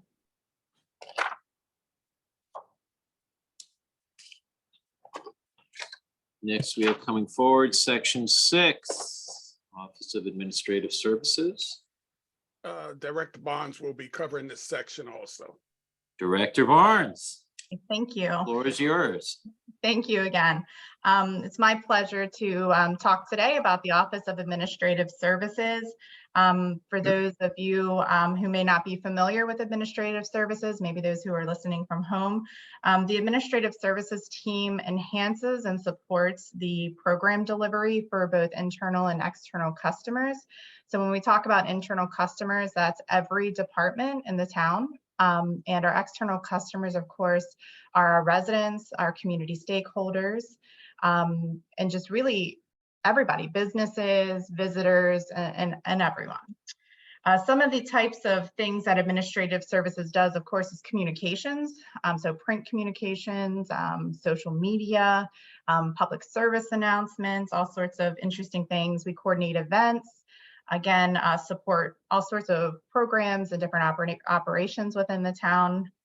We support the mayor and council. We support all of the boards, committees, and commissions. And again, we support all of the departments within the town. So Department of Public Works, Development Services, Neighborhood Services, Finance Services, Employee Services, Office of the Town Manager, and a variety of capacities.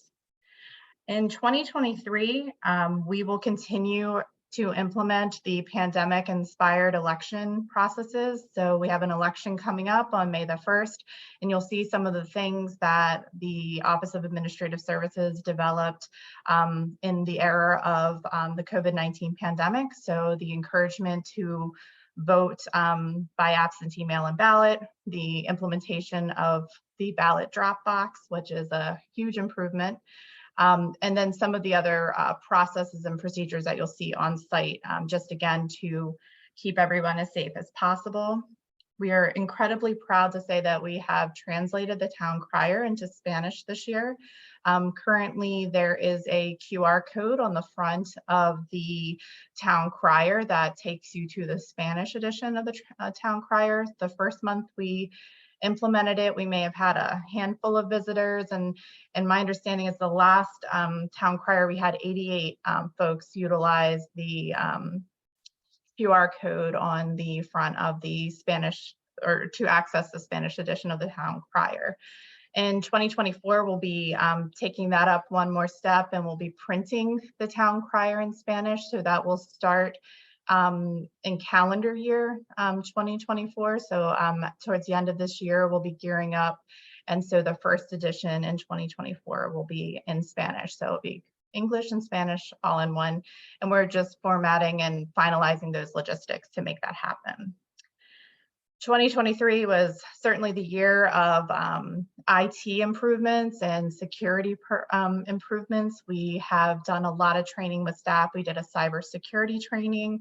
We've been doing ongoing phishing and testing and training. We've learned quite a bit over the last year, and we're going to continue to improve network security in every way we possibly can. We managed community outreach for the permit parking program. So that was a many months long process, including several community meetings, and all of those things went really well. And we ended up with a permit parking program that's just getting off the ground. So we'll be better equipped to evaluate that in the coming months. And we coordinated lots of public meetings. We coordinated public outreach meetings. We coordinated some redistricting meetings, the town seal design committee meeting. We have new boards, committees, and commissions, and we've coordinated all of that outreach. And every one of them is doing really well and meeting quite frequently. The Board of Elections is brand new this year, and so they are holding lots of different meetings, and the Office of Administrative Services is supporting their efforts. We also coordinated the town's responses to Maryland Public Information Act requests, so MPIA requests. The town works very hard to be as transparent as possible, to respond to MPIA requests as quickly as possible and as completely as possible. And I think we've done a great job of that in fiscal year 2023. And then in 2024, we plan to grow our social media outreach. It has grown consistently over the years. We'd love to see it get to 4,000 followers combined on all of our different platforms. We're going to continue to re-engage residents through COVID-safe programming and events. We're going to continue to be safe as we hold any sorts of programs or events. We're going to continue to assist the newly established boards, commissions, and committees. They're going to continue to thrive and continue to meet, and they'll certainly need support. And we're going to implement some new and improved communication tools in 2024. So there's a lot of exciting things to come. It's been a very busy year, and we look forward to fiscal year 2024. I know that we have a significant list of workload measures and performance measures.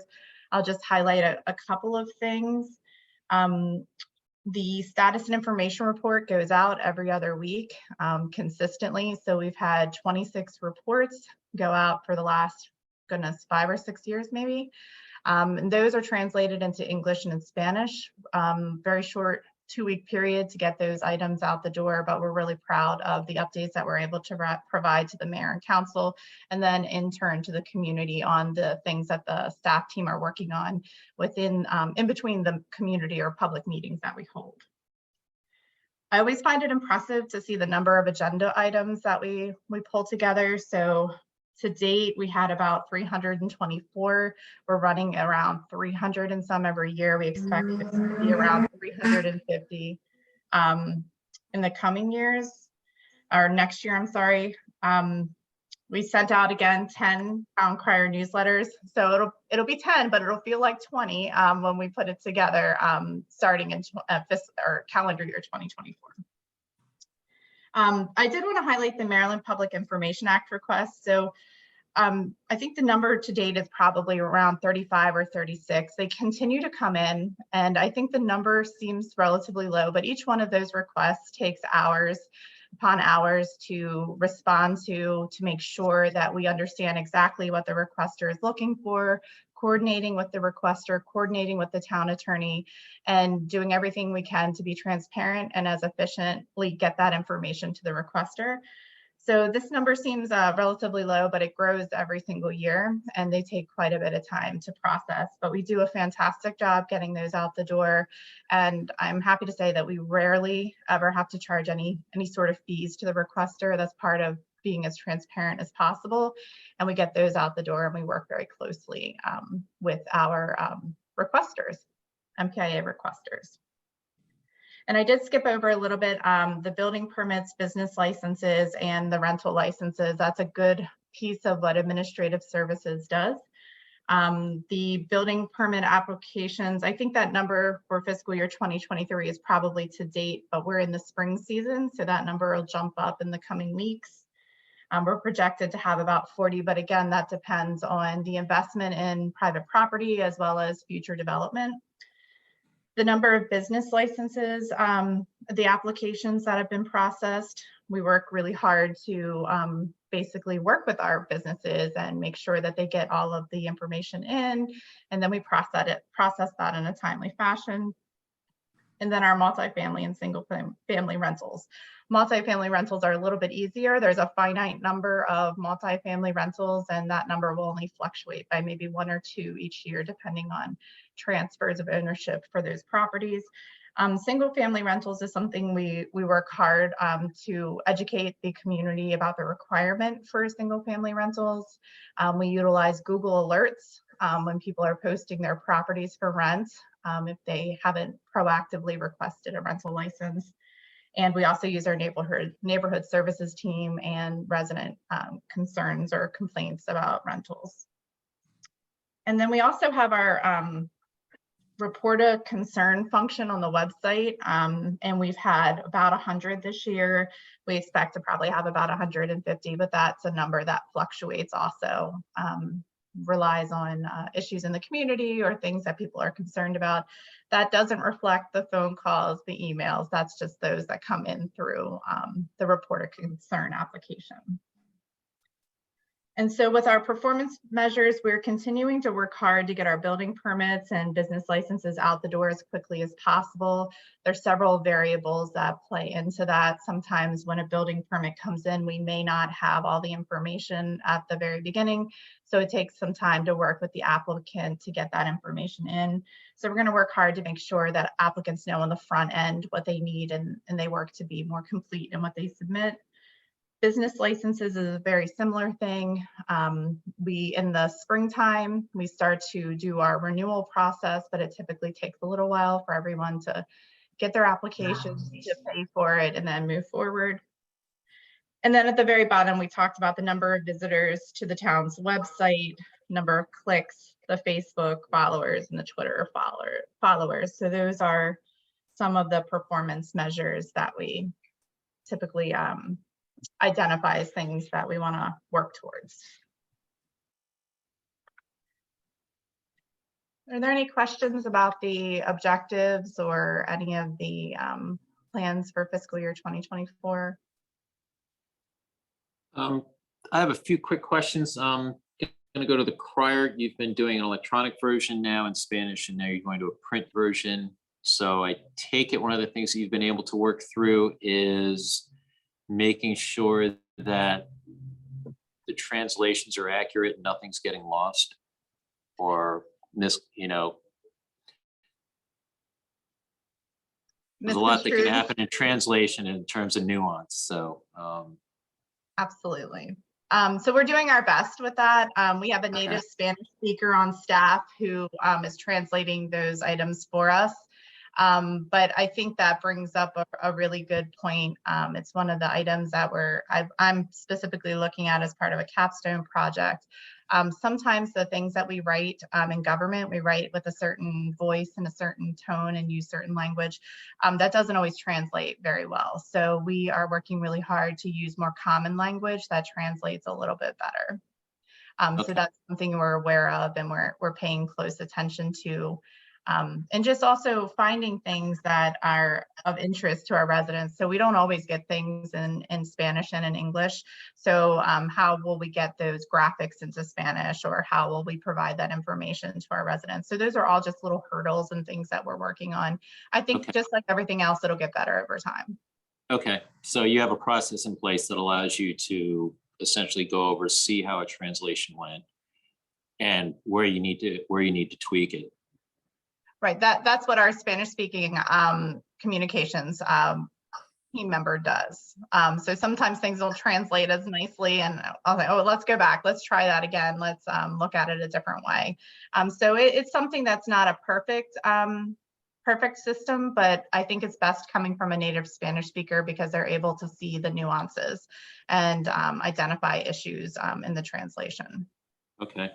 The other question I had on your Maryland Public Information Act requests, what's about the average amount of time that a request takes? Just ballpark, doesn't have to be. Well, I would say a minimum of like 4 to 5 hours. I know that sounds like a lot, but by the time we go, what happens is the request comes in typically, and we review the request. We forward that to the town attorney, and there's typically some coordination that happens. Then that's forwarded out to the individual departments. The departments have to conduct their search. And administrative services typically will give guidance in, what we're looking for or what the requester is looking for. Once those documents come back, or records come back, those are reviewed again by the town attorney to determine what's appropriate to be released.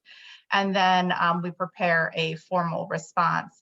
In between that time, I'm also providing updates to the requester, letting them know we're still working on it, so that they don't think that they've been lost, or, do you have any questions, or do you want to adjust your scope? So there's a lot that goes into it. Maybe 5 is a little high, but it just depends on how complicated the request is and the amount of back and forth it takes. Right, but even if you're going on a base amount of, say, 4.5 hours per each request, and you're looking at just for this past year, you had 35. Mm-hmm. Okay, that's coming out to essentially almost 160 hours. So that's essentially a full month of just having to take care of PIAs. Absolutely. And that's a huge responsibility of the town. I mean, it's our, Yeah. our responsibility to provide that information. And just like everything we do in administrative service, not just administrative services, the town in general, we work really hard to provide the best level of customer service. So it takes some going back and forth and making sure that we have really met the needs of the requester. It's very much a collaborative effort also internally, making sure that we've gotten everything we can and we're as complete as possible. Okay, and when you're having to deal with that, that kind of gets you, it's time that's taken away, and it's when you're trying to deal with things in terms of getting out permit requests, be it for projects in town, resident or commercial, and also dealing with business licenses, because I'm noticing you're saying like you're looking to improve business licenses for the projected 2024. You're having some challenges, it looks like, for building permits, average amount of time, and you're saying that usually would take you, I mean, you're saying 10 days for building permits, 30 days for business licenses. On average for the whole, what is it? What is the turnaround been for staff? So I think building permits are a little bit harder to calculate time. So for example, like Because you have to anytime- deal with DPOD.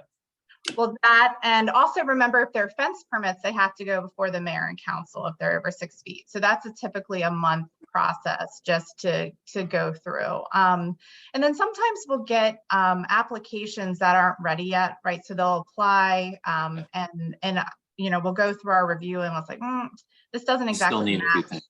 Yeah, Okay. you need to go back, or there needs to be some other things that have to happen. So building permits are a little bit hard. The standard building permits are very quickly turned around. Something that is just, very run of the mill.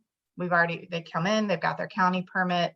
It's not something that requires extra review. Neighborhood Services goes out and does their inspection and takes pictures. That's a really quick thing. But we do have a certain portion of those permits that take time. Okay, so you just brought up my favorite 5-letter word, fence.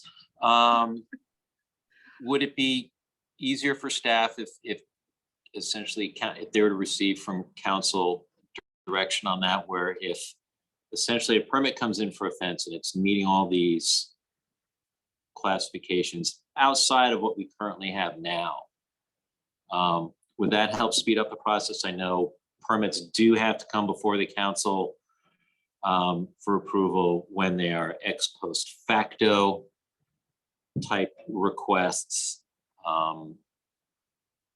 Thoughts on that? It would help to speed up the process more for the resident side, so Right. they can get their permit quicker. But we've been doing this for a while, so we know what the council generally is looking for. So we try to have it all in shape long before it gets to you. So that takes some Okay. time of going back and forth. A good example is like a curb cut or a driveway. We Okay. know what the council would like to see. So we'll ask the questions on the front end. Have you considered putting in rain barrels? Have you considered Right. adding additional vegetation?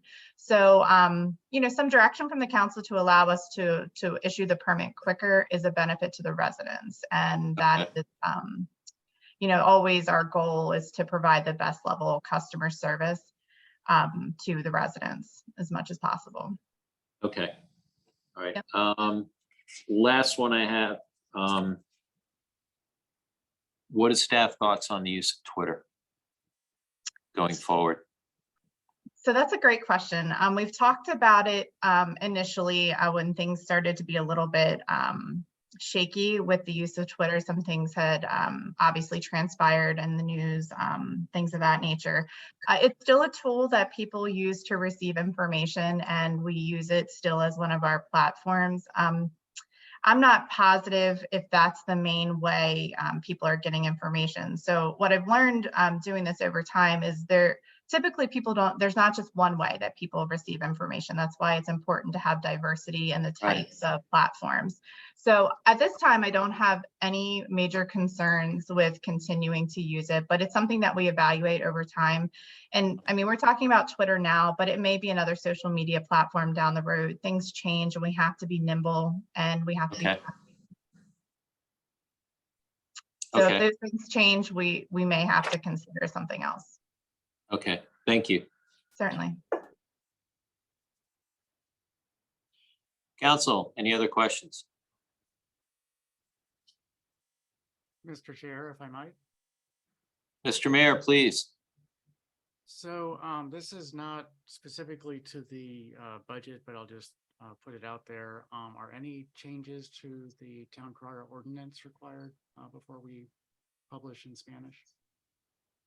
So just think about that. We don't need an answer today, just Yeah. something to keep in mind. And the other question is whether we could, and I know that this is a workload issue as well as an expense issue, but is it possible that we could phase in the Spanish a little bit sooner than calendar 24? I mean, we have the translation already. So if we could do perhaps the front page story, council actions and any fair summaries of ordinances, then would that be possible to get into the print edition sooner than January? I don't see any issue logistics wise because we're already creating a Spanish version completely. It's more the cost and the increase in cost because I anticipate it'll double likely the cost of the printing of the crier. But we certainly can. We have in the past had certain articles in English and in Spanish. I would just like to be consistent. If we do a little bit in Spanish, I'd like to do it all in Spanish. So we can look at possibly implementing that sooner. I can take a look. I mentioned at the Town Seal Redesign Committee meeting earlier this week, another thing that we're looking at also is the distribution of the town crier and how it's going out in this bulk mail process and making sure that residents are receiving it consistently because the mail delivery system isn't quite the way it needs to be sometimes. So we want to dig into that and look at some changes that might be made with regard to the cost of postage. So if we have to change the type of certificate we have with the post office or how we distribute the crier, those are some additional costs. So we're just trying to find balance. But I definitely would like to have the Spanish version printed as soon as possible, and we'll do our very best to make that happen, Mayor Thompson. Okay, thank you. Certainly. And if I can just add, Please. I've just read the chapter 3 of the town code, and I don't believe we need any amendments to the code to authorize the Spanish version. Perfect. Great. Yeah. Any other questions? Okay, Ms. Barnes, Director Barnes, pardon me. Certainly. In fiscal year 2024, there aren't any changes in the staff headcount. That remains the same. The significant changes include the changes that all departments will see in the pay range plan. So Town Manager Listician discussed that earlier today, and that's a change you'll see when it comes to the salary section. Obviously, employee benefits also increased. That is something else that we had discussed earlier today. Also, Town Manager Listician discussed the increase in the contingency, and that's important to have in case we encounter anything unexpected. We've consolidated some of the cost centers, so this has been something that the town has been working on over the years. So just consolidating expenses that typically would be held in other departments or spread out a little bit. This year, we've consolidated the costs related to GPS.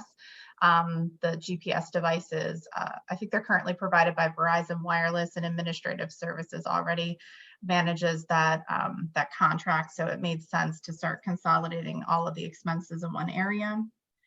We also talked about the print edition of the Spanish version of the town crier, and we'll be working to get that out the door as quickly as possible into everyone's hands.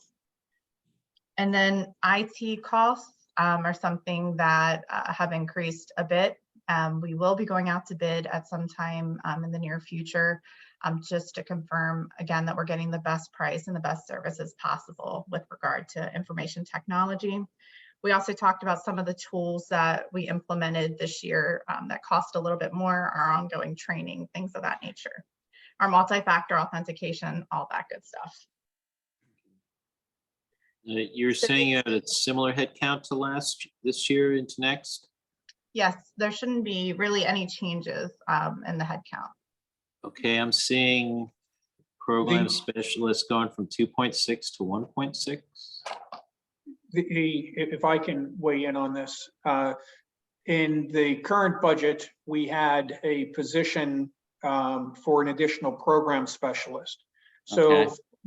Director Barnes is correct. We're not hiring or eliminating an occupied position. However, there's a vacant position that has been moved over to neighborhood services. Ah. And that position we anticipate filling on January 1. And that is for the neighborhood service specialists and Mr. Okay. Shelton will describe this. So there is a change in terms of a position that hadn't been filled is moving to a different area and will be filled. But in terms of number of staff that are currently in place, that remains unchanged. Okay. Thank you. We're going to let Director Shelton share that news in a little bit later on in the day. Sorry, Mr. Shelton, didn't mean to steal your thunder there, but just want to make sure it was clear. Please go ahead. Certainly. Employee costs, I think we've already talked about quite a bit. You'll see the changes that have been discussed at the beginning of the presentation by Town Manager Listician with regard to wages, employee benefits, and things of that nature. We do have a slight increase in overtime premiums, and that has to do with events and things like that. So we haven't really spent much in fiscal year 2022 because we didn't have as many in-person events. So we expect that by the end of this fiscal year, we will have spent our budget, and we're budgeting for $4,000 again next year for the overtime expenses related to employees. So our contractual expenses, contractual services include our legal services, our IT services, and we have a line item for our small cell tower permits. So the review that goes into those types of permit requests. The attorney fees are, I believe, just remaining the same. The IT expenses are a little bit higher. Again, there are some additional things that we've added related to security. And then we haven't had any small cell tower permits yet, but we still want to prepare for that possibility in the next fiscal year. So very slight changes in this section of the budget. Okay. Moving into dues and subscriptions, again, that's remaining the same as fiscal year 2023. Training and education is remaining the same, moving into fiscal year 2024. Again, the offsite training for this year, there weren't quite as many opportunities available, or we took advantage of scholarships, or we took advantage of virtual classes. So you'll see a little bit of a dip in our estimated actuals this year. The same way with the hotels, that all ties into training. Mhm. So our cable TV expenditures, we did have some expenditures. We will have some this year, and we will likely have quite a bit more in fiscal year 2024. This is another thing that we're going to be going out to bid for. We have a CIP project related to the camera system in Town Hall, the council chambers area. So we're hoping that that would be something that staff can manage themselves, but we still might have some expenses with to a cable operator, camera operator. So you're envisioning in-person meetings in our future? Well, I think a hybrid. I do miss seeing everybody, but I do think a hybrid will probably meet our needs best. We do have a much better attendance when from our residents when we do them virtually. So I think a hybrid approach will likely be best if we can get that moving. Okay. The equipment purchases, again, it's right about the same. There are no real proposed increases. So just generally admin equipment, it's about $4,000. Our equipment rental is our copy machine and our postage machine, and that's about $5,000 a year. We will be looking to write a contract for a new service for our copy machines. And anything that we purchase is with local purchasing and sustainable purchasing in mind. So I just wanted to mention that those are priorities for all town departments. But when it relates to these kinds of office equipment, we're looking for things that are sustainable, energy efficient, things of that nature. Okay. Under information technology, we have our small purchases. We have a line item for the iNet. That bill usually comes in at the very end of the fiscal year, but it's a pretty consistent expense. We have our services and subscriptions, and of course that's grown over the years. You know, we're on the Zoom platform. This is a subscription that we keep, different types of software that's a subscription type. Those are annual or monthly costs. And that also falls under 6100. We've rolled up 6100 into 6049. Insurance liability is just slightly, well, it's about the same, about $100,000 for fiscal year 2024. Printing, newsletters, advertising. So this is where you see the most substantial increase. And the estimate was simply, again, doubling the cost of the printing of the crier. Just imagining that our town criers will be a little bit double the length, if you will. Right. And that was the plan. What I've noticed over the years, if you remember many fiscal years ago, we brought this in-house, and the length and size of the town criers has increased over time. And it's still a relevant tool for community information. We still have people that read it, so it's still a good investment. Printing and binding, that cost typically is the printing and binding of the budget books. And then the public and legal notices remains right about the same. Okay. Postage, again, right about the same. I kind of have a question on that one, being that you're looking at, you're going to be putting out a beefier town crier via mail. It's not going to cost us anymore. Well, that typically rolls up into the town crier costs. So Okay. this is just for Additional mail. postage. Right. Okay. And so Okay. we did a lot more direct mailing during COVID. So I think this will balance out and be more consistent. Okay, so that's separate. Our office supplies are right about the same. Under telecommunications, we have our landlines, the air cards, and the mobile phones. So those remain just about the same. I did want to point out there is under landlines, you'll see that there is kind of a difference in the expenditures, and that has to do with a maintenance plan that we have for the actual telephones that we use throughout town. So that is included in that line item. It's a maintenance plan that we need to have in case there's any issues with the equipment. 6151 is our the special projects line item. And we all have good ideas. I think town manager Listician will tell you we have come up with good ideas for this item. And then under vehicles and transportation, there is one fleet vehicle. Administrative services does not use it quite a bit, so those numbers reflect that.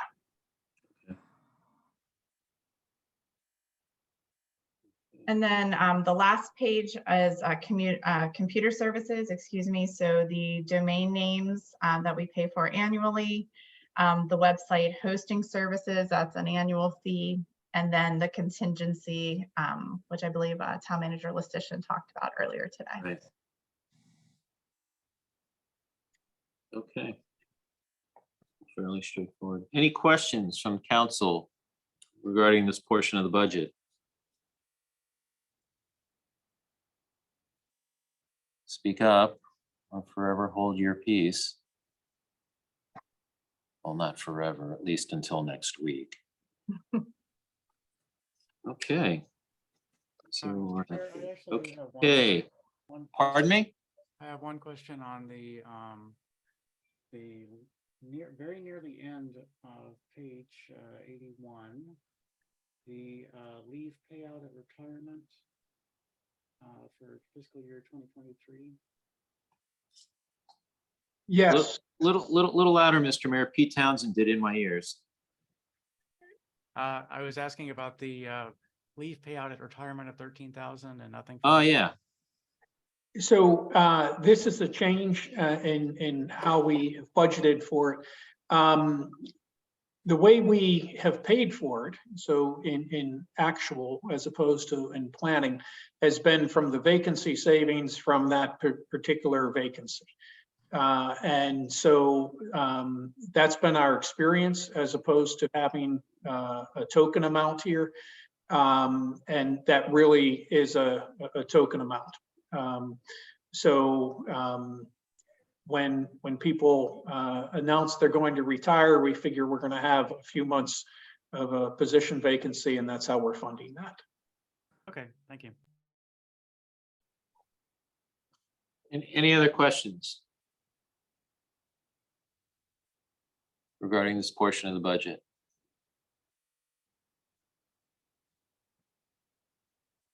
Seeing no hands, hearing no voices.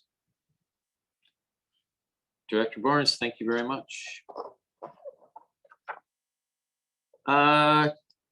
Section 6, Finance Services. Mr. Jones will be covering this section. Okay. Mr. Jones, Thank you. the floor is yours. Good morning, Mayor and Council, members of the public. Section 6 is Finance Services. So to begin, I'll cover the mission of the Office of Finance Services. So the Department of Finance Services at the Town of Riverdale Park is dedicated to transparent and effective stewardship of town resources to the highest ethical standards.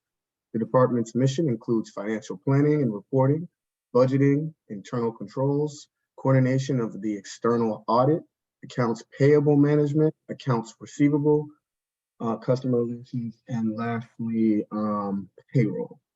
So some of the accomplishments of fiscal year 2023 for the Office of Finance Services for the Town of Riverdale Park include phase 2 of payroll automation.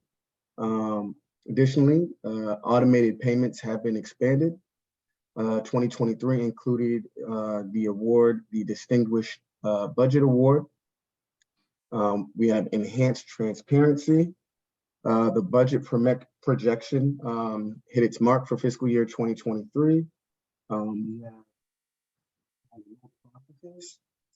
increased general fund reserve. And lastly is the American Rescue Plan Act reporting, which we've had success with. Some of the objectives that we have for fiscal year 2024 are to improve the accuracy and efficiency of financial reporting, to enhance financial reporting by reducing monthly closing process, implement new controls, monitoring existing controls, and provide training to staff on control procedures, develop or enhance financial policies and procedures, and lastly, review and update 3-year CIP projections. So the next portion we have here are the key budget workload measures and performance indicators of the Office of Finance Services. Some highlights that I'll go over are the accounts payable, receivable, as well as payroll, as these are some of the heaviest processes that we do have here at the Finance Services. So in addition to the budget, which takes up a large amount of time as well, and the audit, we also have accounts payable. For fiscal 2022, we had 2,000 processed. We have an estimate of 2,401 for 2023, and we actually project that number to be up to 2,500 for fiscal year 2024. As far as accounts receivables processed, we have a number of 1,001 for fiscal year 2022. 1,435 for fiscal year 2023, and we have a projection of 1,500 for fiscal year 2024. And the last I'd like to highlight is the number of payrolls processed, which stays consistent. We have 49 across the board. With payrolls, as we continue to automate these processes, we do see that these processes have become more efficient. The number has not changed, the efficiency has. And the next portion that I'd like to go over are just some of the performance measures. So the first is obtaining the Distinguished Budget Presentation Award. We did that in fiscal year 2022. We expect that to be done for fiscal year 2023, which it has. And for 2024, we also expect to maintain that standard that we have set forth for the town. The next is a balanced budget with no increase to primary property tax levy. This has been done in the current fiscal year as well as the previous, and is projected to be done in fiscal year 2024. The next is compliance with grant agreements for drawdowns. Consistently, we've been compliant in previous fiscal years, the current, and we are projected to do so in the next. And the last is a five-year performance within range. For fiscal 2022, we were in range. For 2023, we came in 1%, so we did see some success there. And for fiscal year 2024, we hope to maintain that projection there for our five-year performances. So the next portion is just a budget overview, similar to what Director Barnes covered for both mayor and council and administrative services. So the total budget for finance services is totals $362,771 for projection for fiscal year 2024 amount. If we look at the total for expenditures for an estimated actual for the current fiscal year, we have an estimated actual amount of $332,000 against an approved budget amount of $349,000. Again, we are continuing to be conservative with our spending, so that's something that we maintain, knowing that there is a great deal of uncertainty. For a staff headcount, we have maintained the same amount that we have for the current fiscal year in 2023. So 2024, we do maintain 2.33 as a total headcount. As far as significant changes are concerned, as Mr. Lustician and Director Barnes have mentioned before, we have implemented the revised pay range plan, which is included in our fiscal 2024 numbers. We have a 3.5% increase July 1st and 3.5% increase January 1st, 2024. So with that increase, employee benefits increase as well. So that is also a significant change. And lastly, grant right moving has been revised to an American Rescue Plan Act position. So that will no longer be sitting in contractual services. So we actually did have a reduction there in fiscal year 2023. That total was $37,500, and we reduced that to $30,000. So there are some savings there in our contractual services. So moving forward, I will briefly cover the employee costs. Again, this is a section where we do expect an increase, which we will in all of the departments across the board. So we have budget amount for salaries and wages of $213,000, an estimated actual, which actually we'll have a little bit of savings there, and we have a budgeted amount of $232,000 moving forward in fiscal year 2024. Employee benefits, over there, a total of $79,000 we had approved, and that will move up to $82,000. We are keeping overtime consistent. So overall, this portion, the budgeted amount for fiscal year 2024, we have a proposed amount of $316,617,000. For contractual services, this includes financial services, which is the software for payroll. That includes finance services there for 5301. And as I mentioned before, funding has now been moved to the American Rescue Plan Act for fiscal year 2024. So we actually do have some savings here in this particular category. So for operating expenditures, we don't have much change here.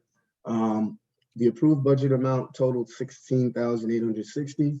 So we have a slight increase, 17,154 for a proposed amount fiscal year 2024.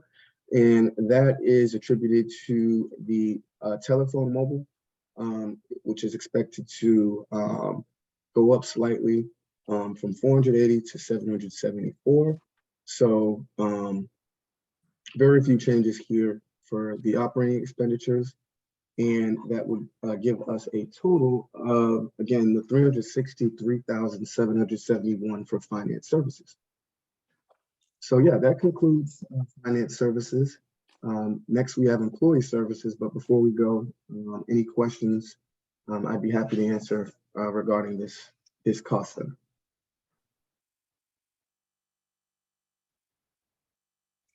So essentially, thank you very much, Mr. Jones.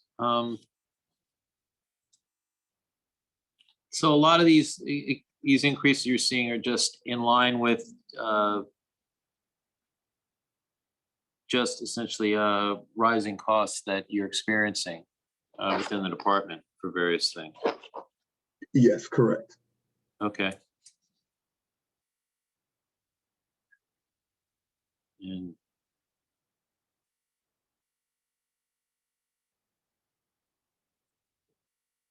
I don't have any other questions. Any questions from the council?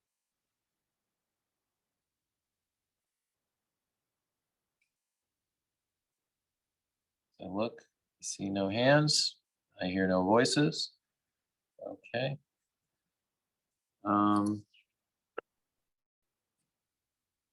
Very good then. Okay. Thank you very much. Thank you. And I believe the next section, which is employee services, will be covered by Director Smith. Okay. Section 7, employee services. Mr. Shelton, will you be bringing us that, or is that Mr. Smith? That will be me.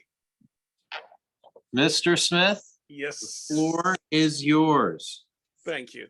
The mission, the Department of Employee Services at the Town of Riverdale Park is dedicated to transparent and efficient stewardship of town resources and the higher ethical standards.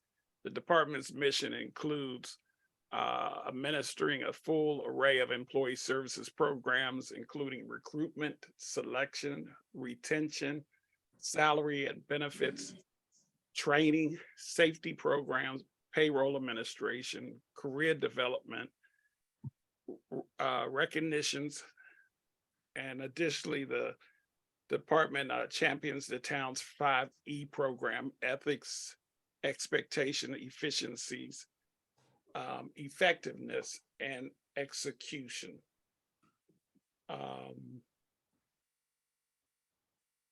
Some of our accomplishments for FY23, we've launched the TRP University, which is our virtual training program. We've implemented an employee assistance program at EAP. We've established a formal employee wellness program. We've enhanced employee engagement, finalized and updated the position descriptions, completed the base pay compensation market review, and we're implementing a safety program.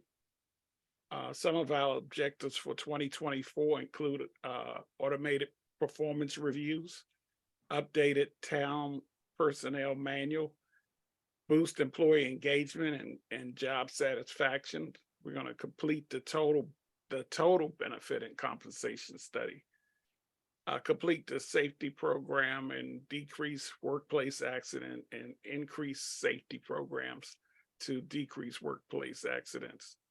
Our workload measures have slightly increased a little, but with no significant changes. A number of positions recruiting will continue to do. Yes, most of the things here, or most of the items here, actually did not change significantly. We can go into the budget overview under employee services. And Mr. Jones, can you make that a little larger? So the staff head count remains the same. We have two half of employees, which makes our head count one. Glad to have with us today Anna Wendland. She's assisting with the employee services, and we're getting a lot of good things done with her help. You can go down to the significant changes. Once again, no major significant changes. The only changes again is with the revised pay range plan and the increase in employee benefits due to retirement and increased health expenditures.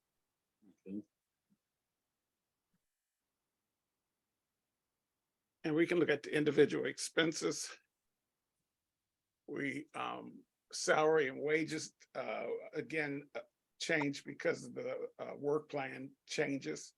The employee benefits also increase because of that, and also increase because of the increase in health insurance.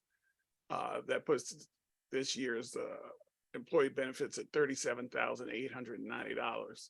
And overall expenditures and salary, wages, and benefits, $145,540. Contractual services, no significant changes there.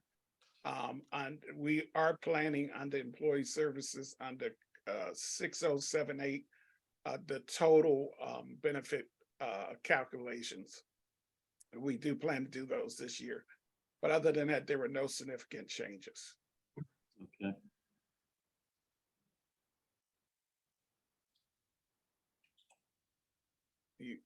And it's the same with operating expenses. We had no significant changes. We are, as Director Barnes said, we're on the office supplies. We are consolidating that under administrative services. Right. And no other significant changes. I think we've increased the cost of training by $4,000. We are planning to increase the amount of trainings that we have for staff. Part of that will be the safety program, covering safety training. And we've also included money here for educational tuition reimbursement program. I think Town Manager Lestitian mentioned that in the state of the town. Yes. And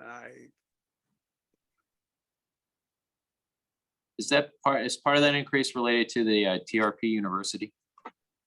yes, part of it, correct. Okay. And that's part of our training too. So under employee wellness, we went up slightly there. We plan on doing a couple other things in that department. And employee recognition, we plan on recognizing employees and putting in place a formal program. And we've had success with the Gold's Gym membership. As you can see, we've been, we went up this year. We have more people involved, so we're increasing the budget there. How many And folks do you those have are involved major- there? Yeah, we've had more people sign up with the Gold's Gym. So employees are really looking at the employee wellness. So that's a great thing. Good. And those are the major changes here. And the total cost on this section is $57,816. Paul, Yes, do you know how many people participate in the Gold's Gym program? I want to say 20. Anna, help me. I think the last bill we received, I want to say 18 people. Okay. I'm pretty And sure. we probably have another 5 that will be coming on probably in July or August. Okay.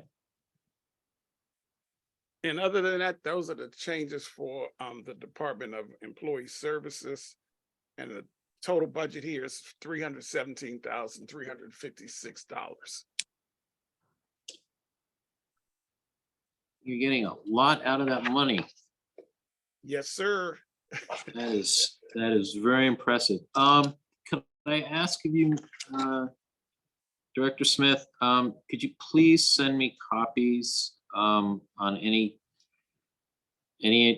material related to the TRP University, the position descriptions, as well as the safety program? Right. I will. The safety manual's about to be finalized. We'll send you a copy of that once it's finalized. Great, Our that's fine. Descriptions will be coming to the council. Okay. For approval, if I'm correct. If not, John, please That's- correct me. No, that's correct. We'll be Okay. bringing the updated position descriptions probably end of June. Okay. And it was one last thing you said, and I missed that one. You said The other one was at TRP University. Yep, I'll make a note and I'll make sure I'll get you information all. Love to read up on those items. And Okay. if we could, with the mayor's approval, I would actually like to add some of these items to a work session. The TRP University thing, partnering with, and Anna, tell me if I'm mispronouncing it, Tralient, the vendor. They actually call themselves Traliant. Traliant. Traliant. Traliant. I say Traliant. That's how I Yes. read it. Traliant. Traliant. That they have But, tomatoes on their sandwiches. Yes, tomatoes, tomatoes. but it's such an interesting program, and some of the training courses that I've seen so far are really outstanding. We'd actually like to highlight that for the council in a work Okay. session, and perhaps we can even take 15, 20 minutes and show what the classes are like and how they're structured and everything. It's pretty amazing. It sounds very interesting. Director Smith, thank you for that presentation. It's, as I said, it's for the amount being spent. Looks like it's been very well apportioned. Thank you. Any questions from council regarding the employee services portion of the budget? I have a couple, if I might. Mr. Mayor, please go right ahead. Thank you, sir. So going back to page 94, I was just curious about the statistics, some of these numbers, and I want to make sure I understand what they are. So first of all, under the, I assume the number of clicks is for applications, is that right? Number of people- Correct. Yeah. Correct. And when people click on the job positions that we post. So it's people that have actually looked at the job positions. Okay, so that's quite an impressive number of people looking at it. So that's very good. And then going down to the accident reports, can you tell me the difference between total accident reports and OSHA 300? It's some accidents that occurred that are not required for us to list on our OSHA 300 or near miss. But then they are those near miss or other accidents may be somebody hitting their knee on a desk or whatever. And so we do take an accident report on those, but they're not required to be listed under the OSHA 301. Okay, so OSHA 300, I'm sorry. so the difference between the two is either that it's very minor or that it was a near miss and you're still taking the report in order to learn from it. Correct. Okay, thank you. That's all I needed. Any other questions from council? Scroll over here. Seeing no hands, hearing no voices. Any questions from the public regarding this portion of the budget? And seeing no hands, hearing no voices. Okay. Very good. Director Smith, thank you very much. We have come to that time It is now 12:34, and I said we'd break for lunch at around 12:30, so we're gonna do that. Let's meet back here at 1:20, and we will pick up with section 8, development services. Then we'll go to section 9, neighborhood services. Section 10, community events, and then section 11. Hopefully we'll wrap that up by 2:30, 3 o'clock there in that range. Okay, folks, till 1:20. Enjoy your lunch. Thank you very much. And which is going on to, I don't have to hit the little guided button this time. Yay. We are going to go back to section 8, dealing with development services. I believe this is going to be presented by Director Ryan Shelton. Thank you, Councilman. Yes, the mission of the Department of Development Services is to increase economic opportunity in town by developing programs, initiatives, and I'd like to highlight some of the accomplishments and objectives for 2024 listed here. So in line with this mission of increasing economic opportunity and developing programs, the department has dispersed $248,000 through the Farmers Market Dollars program. The program has also distributed ARPA funds to nonprofits to further assist residents and businesses. One of the department's objectives for fiscal year 2024 is to secure additional grant funding. The town manager had mentioned earlier that there's a bit of a revenue net operating expenditure squeeze anticipated. So the goal of the department is to assist with this by securing additional grant funds. On the following page, on the next page, we have workload measures and performance measures. And I'd like to highlight a few of these. In the last year, the dollar value of town grants awarded to both residents and businesses has increased, and the department expects to secure significantly more grant funds in the following year for the town's existing programs, to create new programs, and for our CIP programs. I'd also like to point out that the town's accessible tax base grew at a rate above average for this past year. Okay. And the significant, regarding the budget for fiscal year 2024, the significant change I'd like to highlight is an increase in the marketing and promotions budget of 33%. Staff believe that this is a wise move because of the upcoming economic uncertainty and current economic uncertainty, and this should help to secure or to solidify the town's accessible base and its primary source of revenue.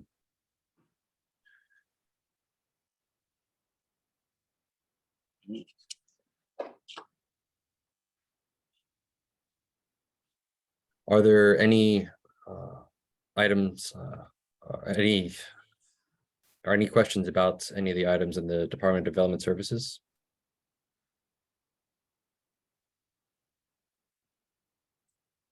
I'm sure you're gonna probably bring it up in your in your presentation, and if such, that would be fine. I was just looking at the number on that you had on page 103, grant funds secured for Town of Riverdale Park projects and programs. Estimate for this year is for FY23 is 400,000. Then you have a projected FY24 827.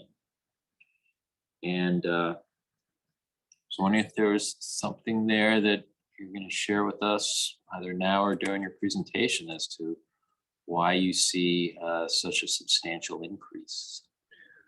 Absolutely, I can share that with you now. So we've had a slight change to the ARPA program manager job description, which would include applying to additional grant funds on behalf of the town. And with this additional assistance, I believe that we will be able to significantly increase the number of grants we're able to secure the department. Okay. All right. Thank you.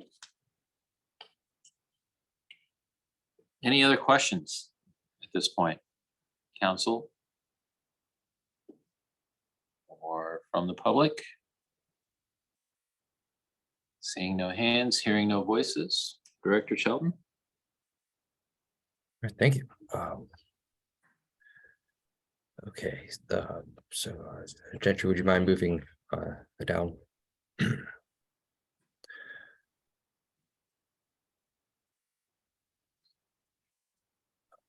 I think we've already covered the changes on these pages. And like I mentioned, the increase to the marketing and promotions budget. So for the Department of Neighborhood Services, the mission of the department is to encourage owners and tenants to work with the town and our partners to meet or exceed compliance with the town's code and community standards. In this current fiscal year, the town adopted the property maintenance code along with a number of other programs to ensure that the town is a location of choice for both residents, businesses, visitors, and investors.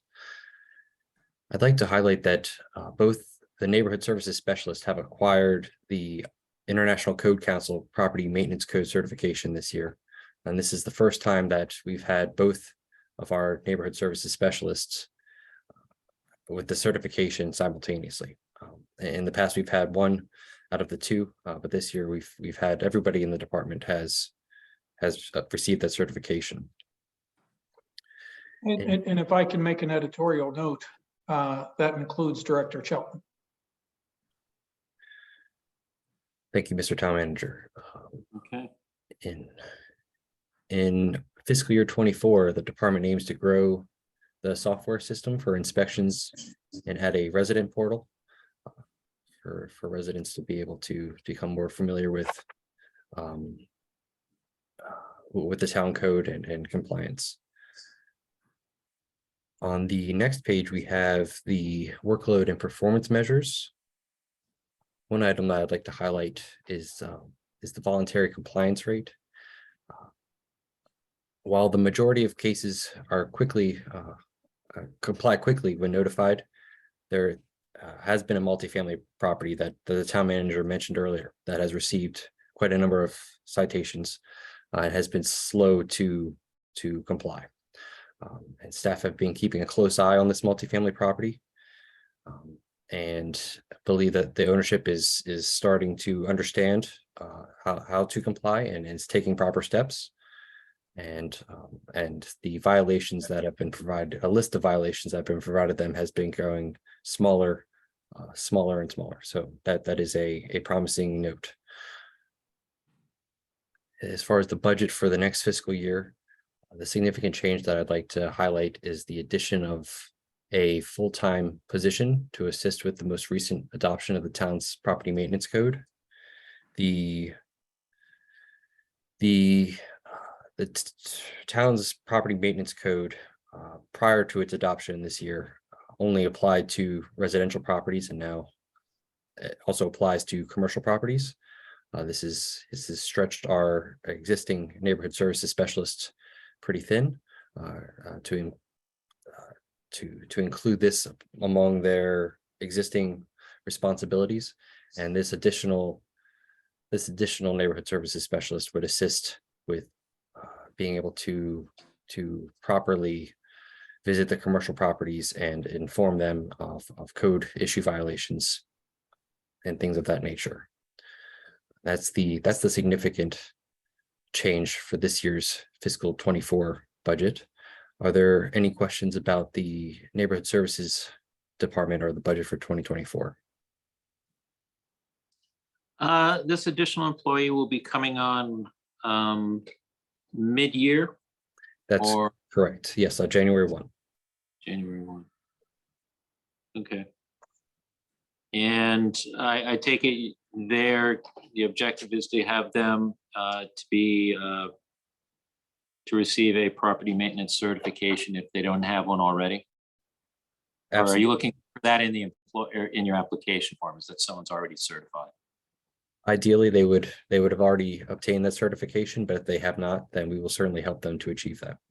Okay, because it's from what I'm hearing from what you're saying, it's like with the new, with the adoption of the new code, property maintenance code, which is both applying to residential and commercial properties. Seems like you'd be looking for someone who can come in and just, be able to hit the ground running. Absolutely, that would be ideal. Okay. At which point they would probably be coming in at a probably higher, starting on the schedule a little higher than one normally would, being that they have this certification and or expertise. We have different levels of neighborhood services specialist titles, and one of those does require the certification. But I'll go into more detail on that, or I guess we will go into more detail when those Okay. job descriptions are shared. Sure. Okay. That's all I had.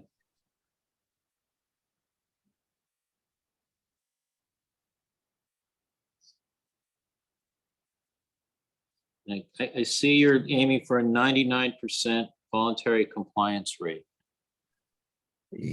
Yes, I think that would be, to say 100 would be a perfect world, but we have to keep in mind that that's not the world we live in.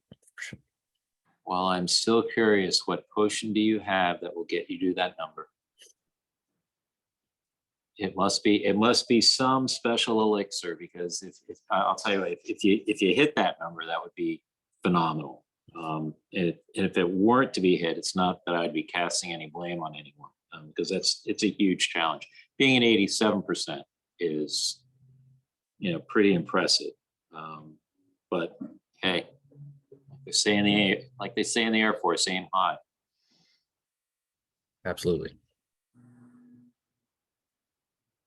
Okay. Any other questions for Director Chelton before we move on to the line items in this?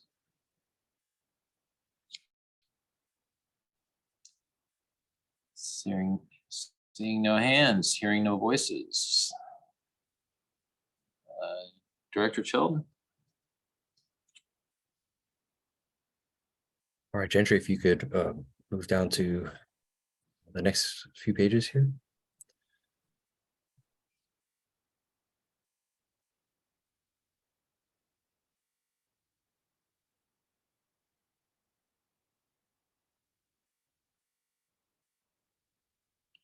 Are we going to community events, or are we going over the items in neighborhood services? Well, there weren't any very significant changes in the line items, but if there are any specific questions, I'd be happy to answer them. Well, I was wondering if you could just touch base on what you're envisioning happening with under the portion for training and education, which you're allotting 4,000, as well as operating supplies, which you're putting towards 1,500. I take it the operating supplies are to help employees be able to carry out their responsibilities. Absolutely, yes. So the purchase of door hangers and the other placards and things like that would fall under operating materials. Okay. Supplies. And as far as education goes, I think the idea was that we wanted to make sure we had enough funding set aside so that if we weren't able to find somebody that already has the certification, that we were able to help them acquire that. And if we are fortunate to have somebody apply who already has the certification, we would be able to use those funds to have further certifications for our existing staff members. Okay. The town manager has shared with me some of the certifications acquired by other staff in other municipalities, and it's clear that there are quite a few certifications our staff could receive. Oh, he's setting a high bar for you. Mhm. Okay. Director Chelton, I know this is a very challenging department, neighborhood services, because it has everyone's favorite dreaded four-letter word, code. And it is a substantial challenge to be able to walk that high wire and getting compliance, promoting understanding, as well as being able to work through with residents in terms of be it they're coming in to get permits or anything, and whether or not those permits are up to code, or like if there's something that needs to get done. The follow-up, that interpersonal communication between the neighborhood services officer and the resident in terms of when something does come up, steps going forward, tracking that progress towards seeing through the issue so that the resident comes out of it with a positive experience.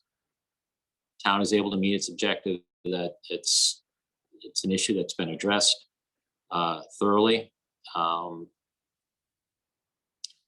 And that's why I'm just wondering about that education and training part, because I know there's a lot of nuance that needs to go on, and it's my hope, and please tell me, if I'm on the right track here or not, that one of the things that staff is looking at doing is as part of that education and training is to be able to have that positive outcome when addressing issues with either residents or a commercial business. Absolutely. I would say the town staff does a very good job in interacting with those in violation, and those just that they speak with on a regular basis. But I agree with you that it's very important to make sure that especially like you said, when tensions become a little high, when somebody learns that they may become a little high when somebody learns that they have a code violation, and certainly we can explore our opportunities to get training in how to handle those types of scenarios where tensions do rise. Okay. I hope so. I hope that essentially there's a process that goes through, and what make sure that you do get that positive result, and you do so in a ready fashion. So If I could point something out, at least I think the numbers will bear out. Ryan, do you report on the number of appeals that occur? yeah, that was up in the beginning part of the year, wasn't it? Because I think that speaks to how staff work with whether it's a resident or business owner. The fact that we're seeing change, we're seeing investment in properties, and we're seeing that it's not just a compliance component, but it's being presented in such a way that people aren't so aggrieved that they believe that they need to appeal the decision of the staff member.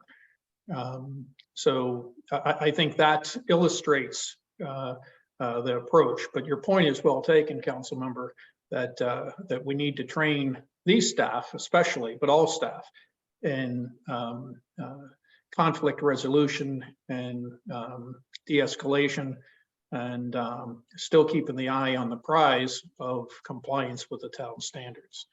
And so, Mr. Smith, if I can task you as well, with Tralient, or as I was corrected earlier, Tralient, our vendor, to make sure that you have some courses among the electives that the department heads are choosing that will fit the bill that the council member is suggesting here this morning or this afternoon.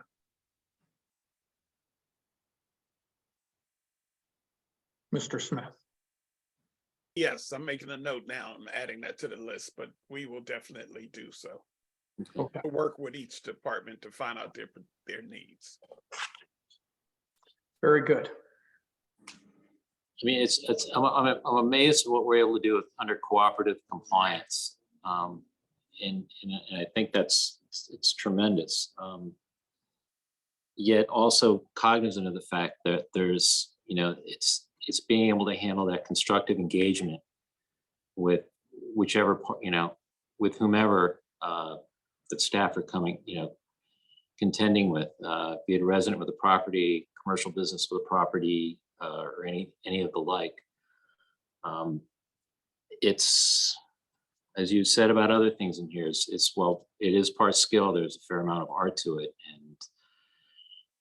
and any edification on that that can be afforded to staff, I think is just a plus for staff's sake as well as folks here. in We town. will make sure that occurs, sir. Okay. Thank you.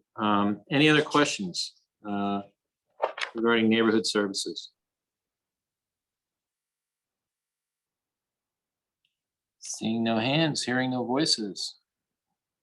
Okay. Mr. Shelton, thank you. Director Shelton, pardon me.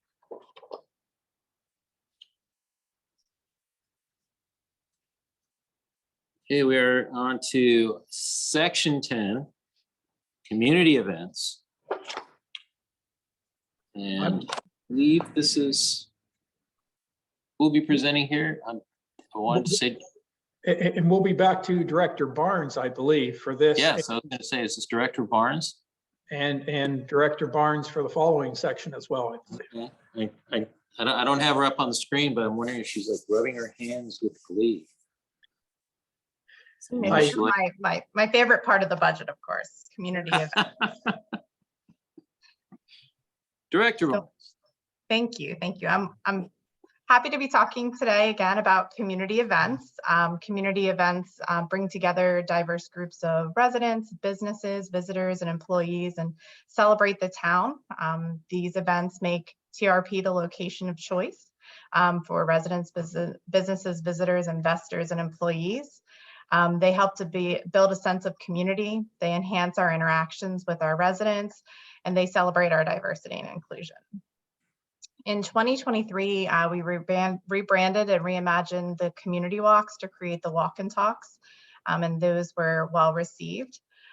We also implemented the community conversation series, which were designed to be small virtual conversations with very specific topics, and those also went well. We built off the success of the parking permit discussions that we had in the summer. We held some virtual events, the Children's Holiday Party, Festival of Lights. We partnered with our community stakeholders to support COVID safe events and activities and events that are consistent with the town's values. We continue to enhance outreach, communication, and engagement. And then in 2024, we plan to re-engage residents through additional COVID safe programming and events. We're going to continue to partner with our community entities to coordinate activities, programs, and events that align with the town's vision and commitment statements and our diversity and inclusion statement. We're going to enhance outreach to all sections of our community, all segments of our community. And last but not least, following the Municipal Center renovation project, we're going to work to program that community space so it's used frequently. Some of the workload measures, the number of town events in fiscal year 2022-2023 and projected into 2024, 51 was last year, 80 for this year, and then we hope to do 85. So this includes the train stop tunes that we're having weekly in Town Center in partnership with the Riverdale Park Arts. This includes Jazz on the Lawn. It includes the concert series at Town Center Market, the patio concert series. We held 2 virtual events, and we're going to continue to hold some degree of virtual events. They work well when you don't have to worry about the weather. And then community cleanups, we have one next weekend, and we hope to hold 2 or more throughout the year. The number of volunteer hours drastically increased by holding specifically our community cleanup with the Anacostia Watershed Society. So the volunteers and the number of hours directly tie into that. And we have not been seeking event sponsorships because we haven't had the large scale events to that degree.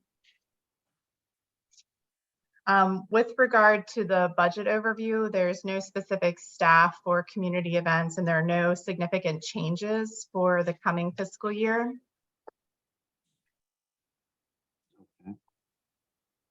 I'm just trying to think if there was anything specific that we wanted to cover, but for the most part, there were very few changes, if any, in the community events. I think last year we rolled up the centennial celebration into the general community events line item, so that money is still here. And Jazz on the Lawn and summer movie nights, so all of that is still remains the same. The one thing, Ms. Barnes, if I may, Jessica and I were talking the other day about ensuring the diversity of our programs. I had a conversation with Councilmember Smith, and that was a concern that he raised. And so we'll be working with Riverdale Park Arts to make sure that their programming is as reflective of the diversity of our community as possible. If we're going to be playing, for example, Irish music on different occasions, then perhaps we can have Latino music and celebrate the diversity that that Riverdale Park is in the arts programming.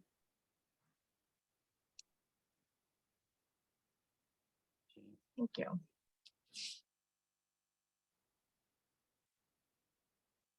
Couple questions. I noticed you're scheduled here for a fun run.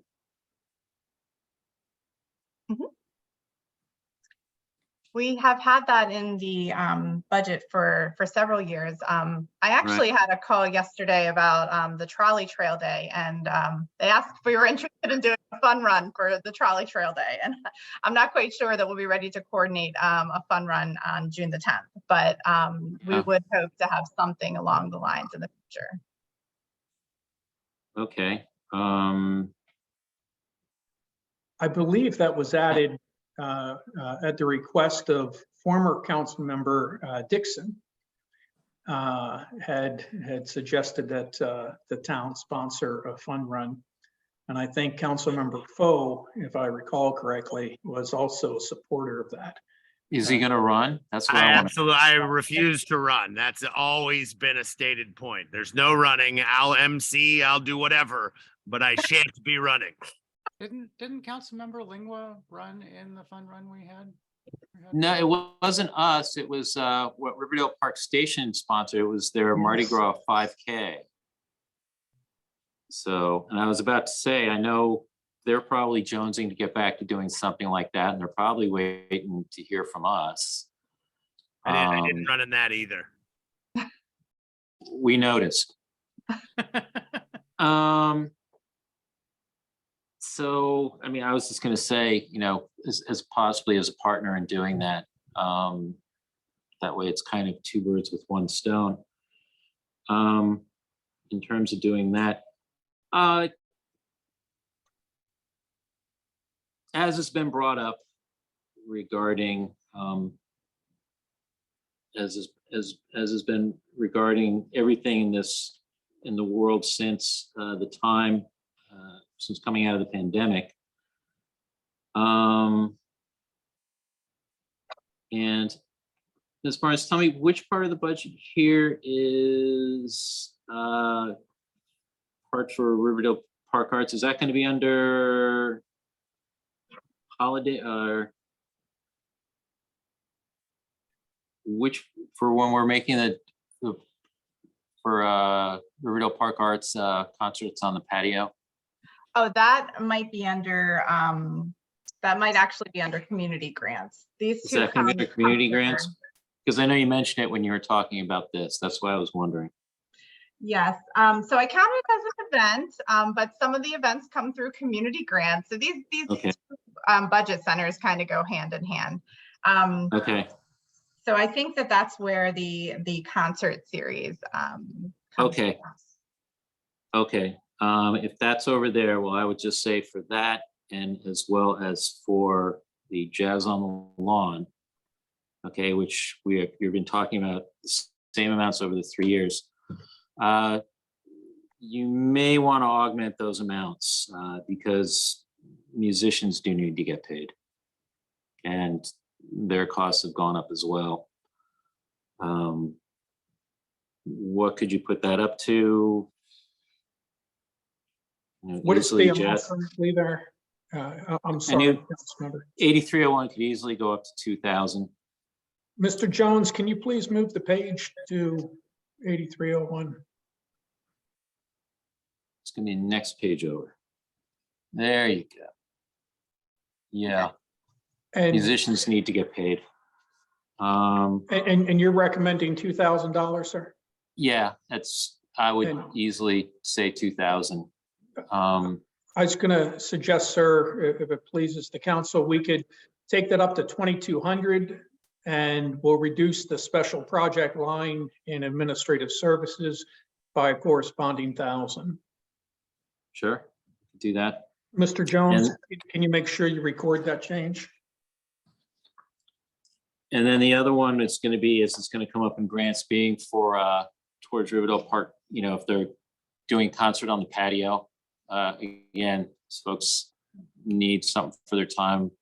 I would talk with Robert DeLutis about a number amount. I don't want to try and do that for being that it's a number of shows. So And- I would talk with him and see what you can come up with, which you think would be fair and across the board. That's going to work for the town's budget as well as what Mr. Professor DeLutis feels for the musicians. We do meet with him quite frequently. And so he has provided us with those numbers for the patio concert series and also continuing the train stop tunes. Train stop, So, yeah. Yes, so I actually have the invoices already for the next fiscal year, so they're Oh, you all do? ready to go. Yep, Oh, so you've got next year's FY's invoice already from it. So these We numbers, do. so you're saying these numbers are already based on that? Mhm. Oh, okay, never mind. I didn't know that Robert had provided you with that that information. I know he and I had discussions and I told him, to talk with you guys early. I haven't heard back from him since, so. Okay. I guess that's covered then. Thank you. certainly. Okay, section 11. Here we are. Grants. This is also a one of my favorite sections of the budget, and this is how we support the community stakeholders to address social concerns. We support the arts, businesses, and beyond. We provide support to the fire department. This last year, we were able to provide shoes for Riverdale Elementary School students. Consistently, we provide uniforms, we provide books. I think I mentioned again, we support the farmers market and fire department. And of course, our public art. We have a robust public art program. It's well loved by the community. The objectives for fiscal year 2024 is to continue to meet the critical needs of the community, to partner with community entities to coordinate resources through programs that align with our values, with the town's values, and to include the diversity and inclusion statement. We're going to continue to explore opportunities to leverage the grants and leverage the relationships with community stakeholders. And we're going to focus on placemaking. You'll see a great focus on placemaking, not only in town center, but east of the river. So we have some really great ideas for fiscal year 2024.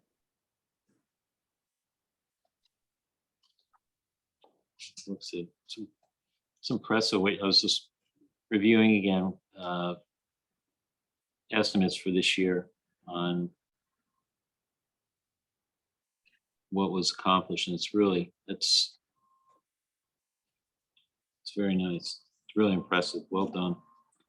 Continue our outward focus. So all of these different things are programs that really directly benefit the community. The public art project number, you're going from 5 this year and you're looking at 13. Luck be damned. Misfortune be damned, pardon me. 13 for 2024. Do tell. We are. This is really exciting. When you get to the individual line items in the budget, you'll see that there is an increase in public art. And so there is an increase in the cost to actually administer the program. It costs more money as time goes on. This is an agreement that's been in place for a very long time. Okay. And so it's time to revisit that. However, the plan is to add additional locations for public art, specifically east of the river. And staff have been talking about some different locations. I have a few in mind, but I know there's more discussion to be had. But those are similar to what we have throughout town, where they have the bases and then the art itself changes. Okay. And Ryan, correct me if I'm wrong, because I think it was 3 additional permanent placements, correct? That's correct. Great, thank you. So essentially for 8503, we're seeing a substantial increase in administrative costs. It's a doubling, sir. Pardon me? Is that the public art? Yes. Yeah. Yes, it's an actual doubling of the cost. Ryan has been handling the negotiation with Hyattsville CDC. Is that correct, Ryan? That's correct. Okay. Yeah, that's a substantial amount, going up an additional 10,000. And then plus the 8,000 we'll be putting on top for the 3 new places, which I think is great. Wow, okay. Well, it's the one thing about the arts. Always requires one to get creative on how to approach things. Absolutely. Okay, any other questions from council or the public regarding community grants? Mr. Chair. Yes, Councilmember Foe.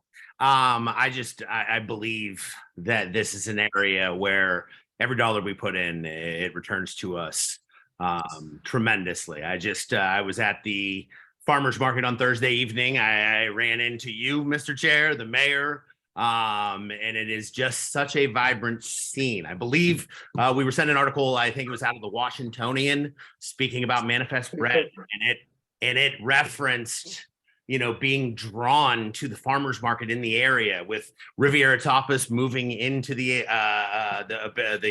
Banana Blossom Bistro space, with the emergence of Texas 250 barbecue, and the thought process of the growth that will occur in these spaces in our community. I just think the future is unlimited for what we can do to establish this space. We're talking about outdoor seating regulations. We've had initial dialogues about what we envision in the space. I believe that any expenditures into the arts, into movie nights, into the development in that parking lot and space, I think are going to, as we talk about placemaking, I think it'll just be a highlight, not only in Prince George's County, but the DMV area. We have an opportunity to really attach ourselves to some high-level cuisine, which is kind of like really surprising, because when I moved here in 2013, there was nothing like that at all. And then just to be able to walk out amongst these spaces now, it's truly exciting. So when I see numbers devoted to, increasing musical performances and increasing displays of public art, these are only things that are going to speak positively to the future of Riverdale Park. And I think that benefits us all. So I agree. Absolutely. Absolutely. And all for between the 2 budgets, for literally, you probably sense even almost less than pennies on the dollar for what we're able to do. with both community events and grants. I say, Director Barnes, you're very good with those pennies. Thank you. We get as much as we can out of every dollar, every penny. And all of these pieces all work together, and placemaking is so important. We have such an awesome community, and I really enjoy the community events and the community grants. It really makes Riverdale Park special, and we stand out amongst our neighbors for sure. Okay. 8804. You're comfortable with that 650 amount? I am. We work pretty closely with the elementary school. And I think if you recall, if there are ever additional requests, we typically will We've come got back. to the that. council. We've got that. We've got the line item to address that. Okay. Certainly. Okay, well, thank you very much. I take it there are no other questions or comments regarding these two portions of the budget from council or from the public? I have a question, Mr. Chair. Oh, Mr. Mayor, I'm sorry, I didn't scroll with my finger. Please, go right ahead. No problem. I was just curious about the number of farmers markets estimate as being up from 50 to 52, given that they do typically take off Thanksgiving Day and the week between Christmas and New Year's. So I was just curious about that increase. So they also hold special markets at different times. So we accounted for the weather and also a special market. So that's an estimate I think is pretty reasonable. Okay, just wanted to check. Thanks. Thank you. Well, it does ask the question, you know, us as a council, and not to get to discuss here, but we can probably do it at some work sessions. About, do we want to revisit allowing, you know, encouraging the farmers market to do other special events or anything like that? But that's, again, it's for another time. Okay. We've gotten through that portion of the budget, which was what we had scheduled for today. And I believe, correct me if I'm wrong, Director Barnes, were we going to discuss some about CIP? Or are we going to save that for next Saturday? I'm going to save that for next Saturday. Okay, so I thought. And, Okay. and Mr. Yes, sir. Chair, if I may. Please. As we prepare for next Saturday, I know we had sent you an agenda for your review and approval. Yep. I would ask that we actually handle CIP first next week. Okay. We have some staff schedules that I would like to take into account. Okay. And so if we can handle CIP first, and I actually think out of the sections to be handled next week, that the council is probably going to want to spend the majority of the time on CIP. Okay, so what we have There's a scheduled lot for to next. unpack. Okay, so we essentially, we were gonna have, we're gonna start with the review of the budget mentioned. Start over here again. Next week, we're looking to start with the review of the budget message. And then what you want to do is go to capital improvement Mhm. project, budget overview. Did you also want to do economic recovery strategy, the ARPA portion at that Yes. time as well? Yes, because the two go hand in hand, sir. Okay, and then we would go back to the other original order where we go over police services and Department of Public Works Yes, sir. and public projects. Yep. Okay. That's fine by me. Council, is that, are you agreeable to that? Definitely. Fine. You all right with that, Councilmember Foe? Yes. Okay, good. And I believe you had a thumbs up from Council- Councilmember Smith. Okay, I didn't see the thumb. Indeed. Is that right? That works for you? I'm all on board. Great, fantastic. Okay.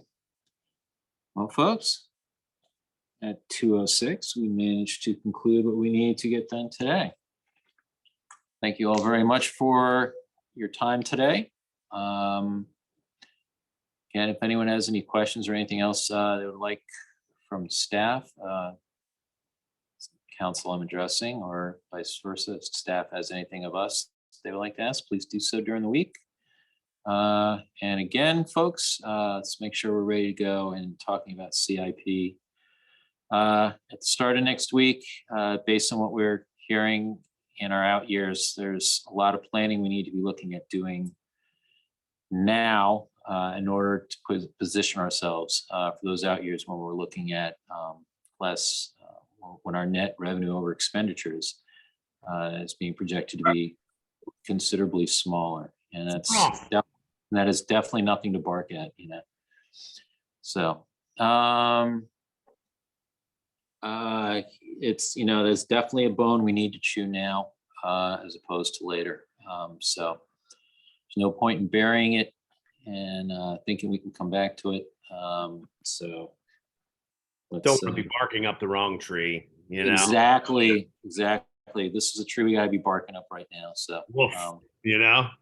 exactly. Councilmember Foe, your jokes are a little rough, if I may say so. Hey, he's practicing, you know, he's got to get oh.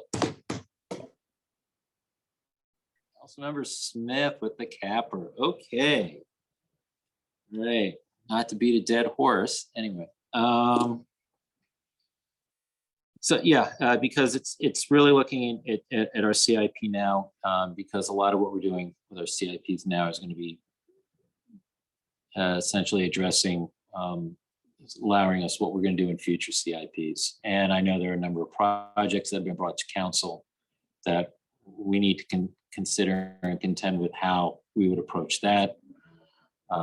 One being from the green team as opposed to a tree canopy approach and how we deal with that.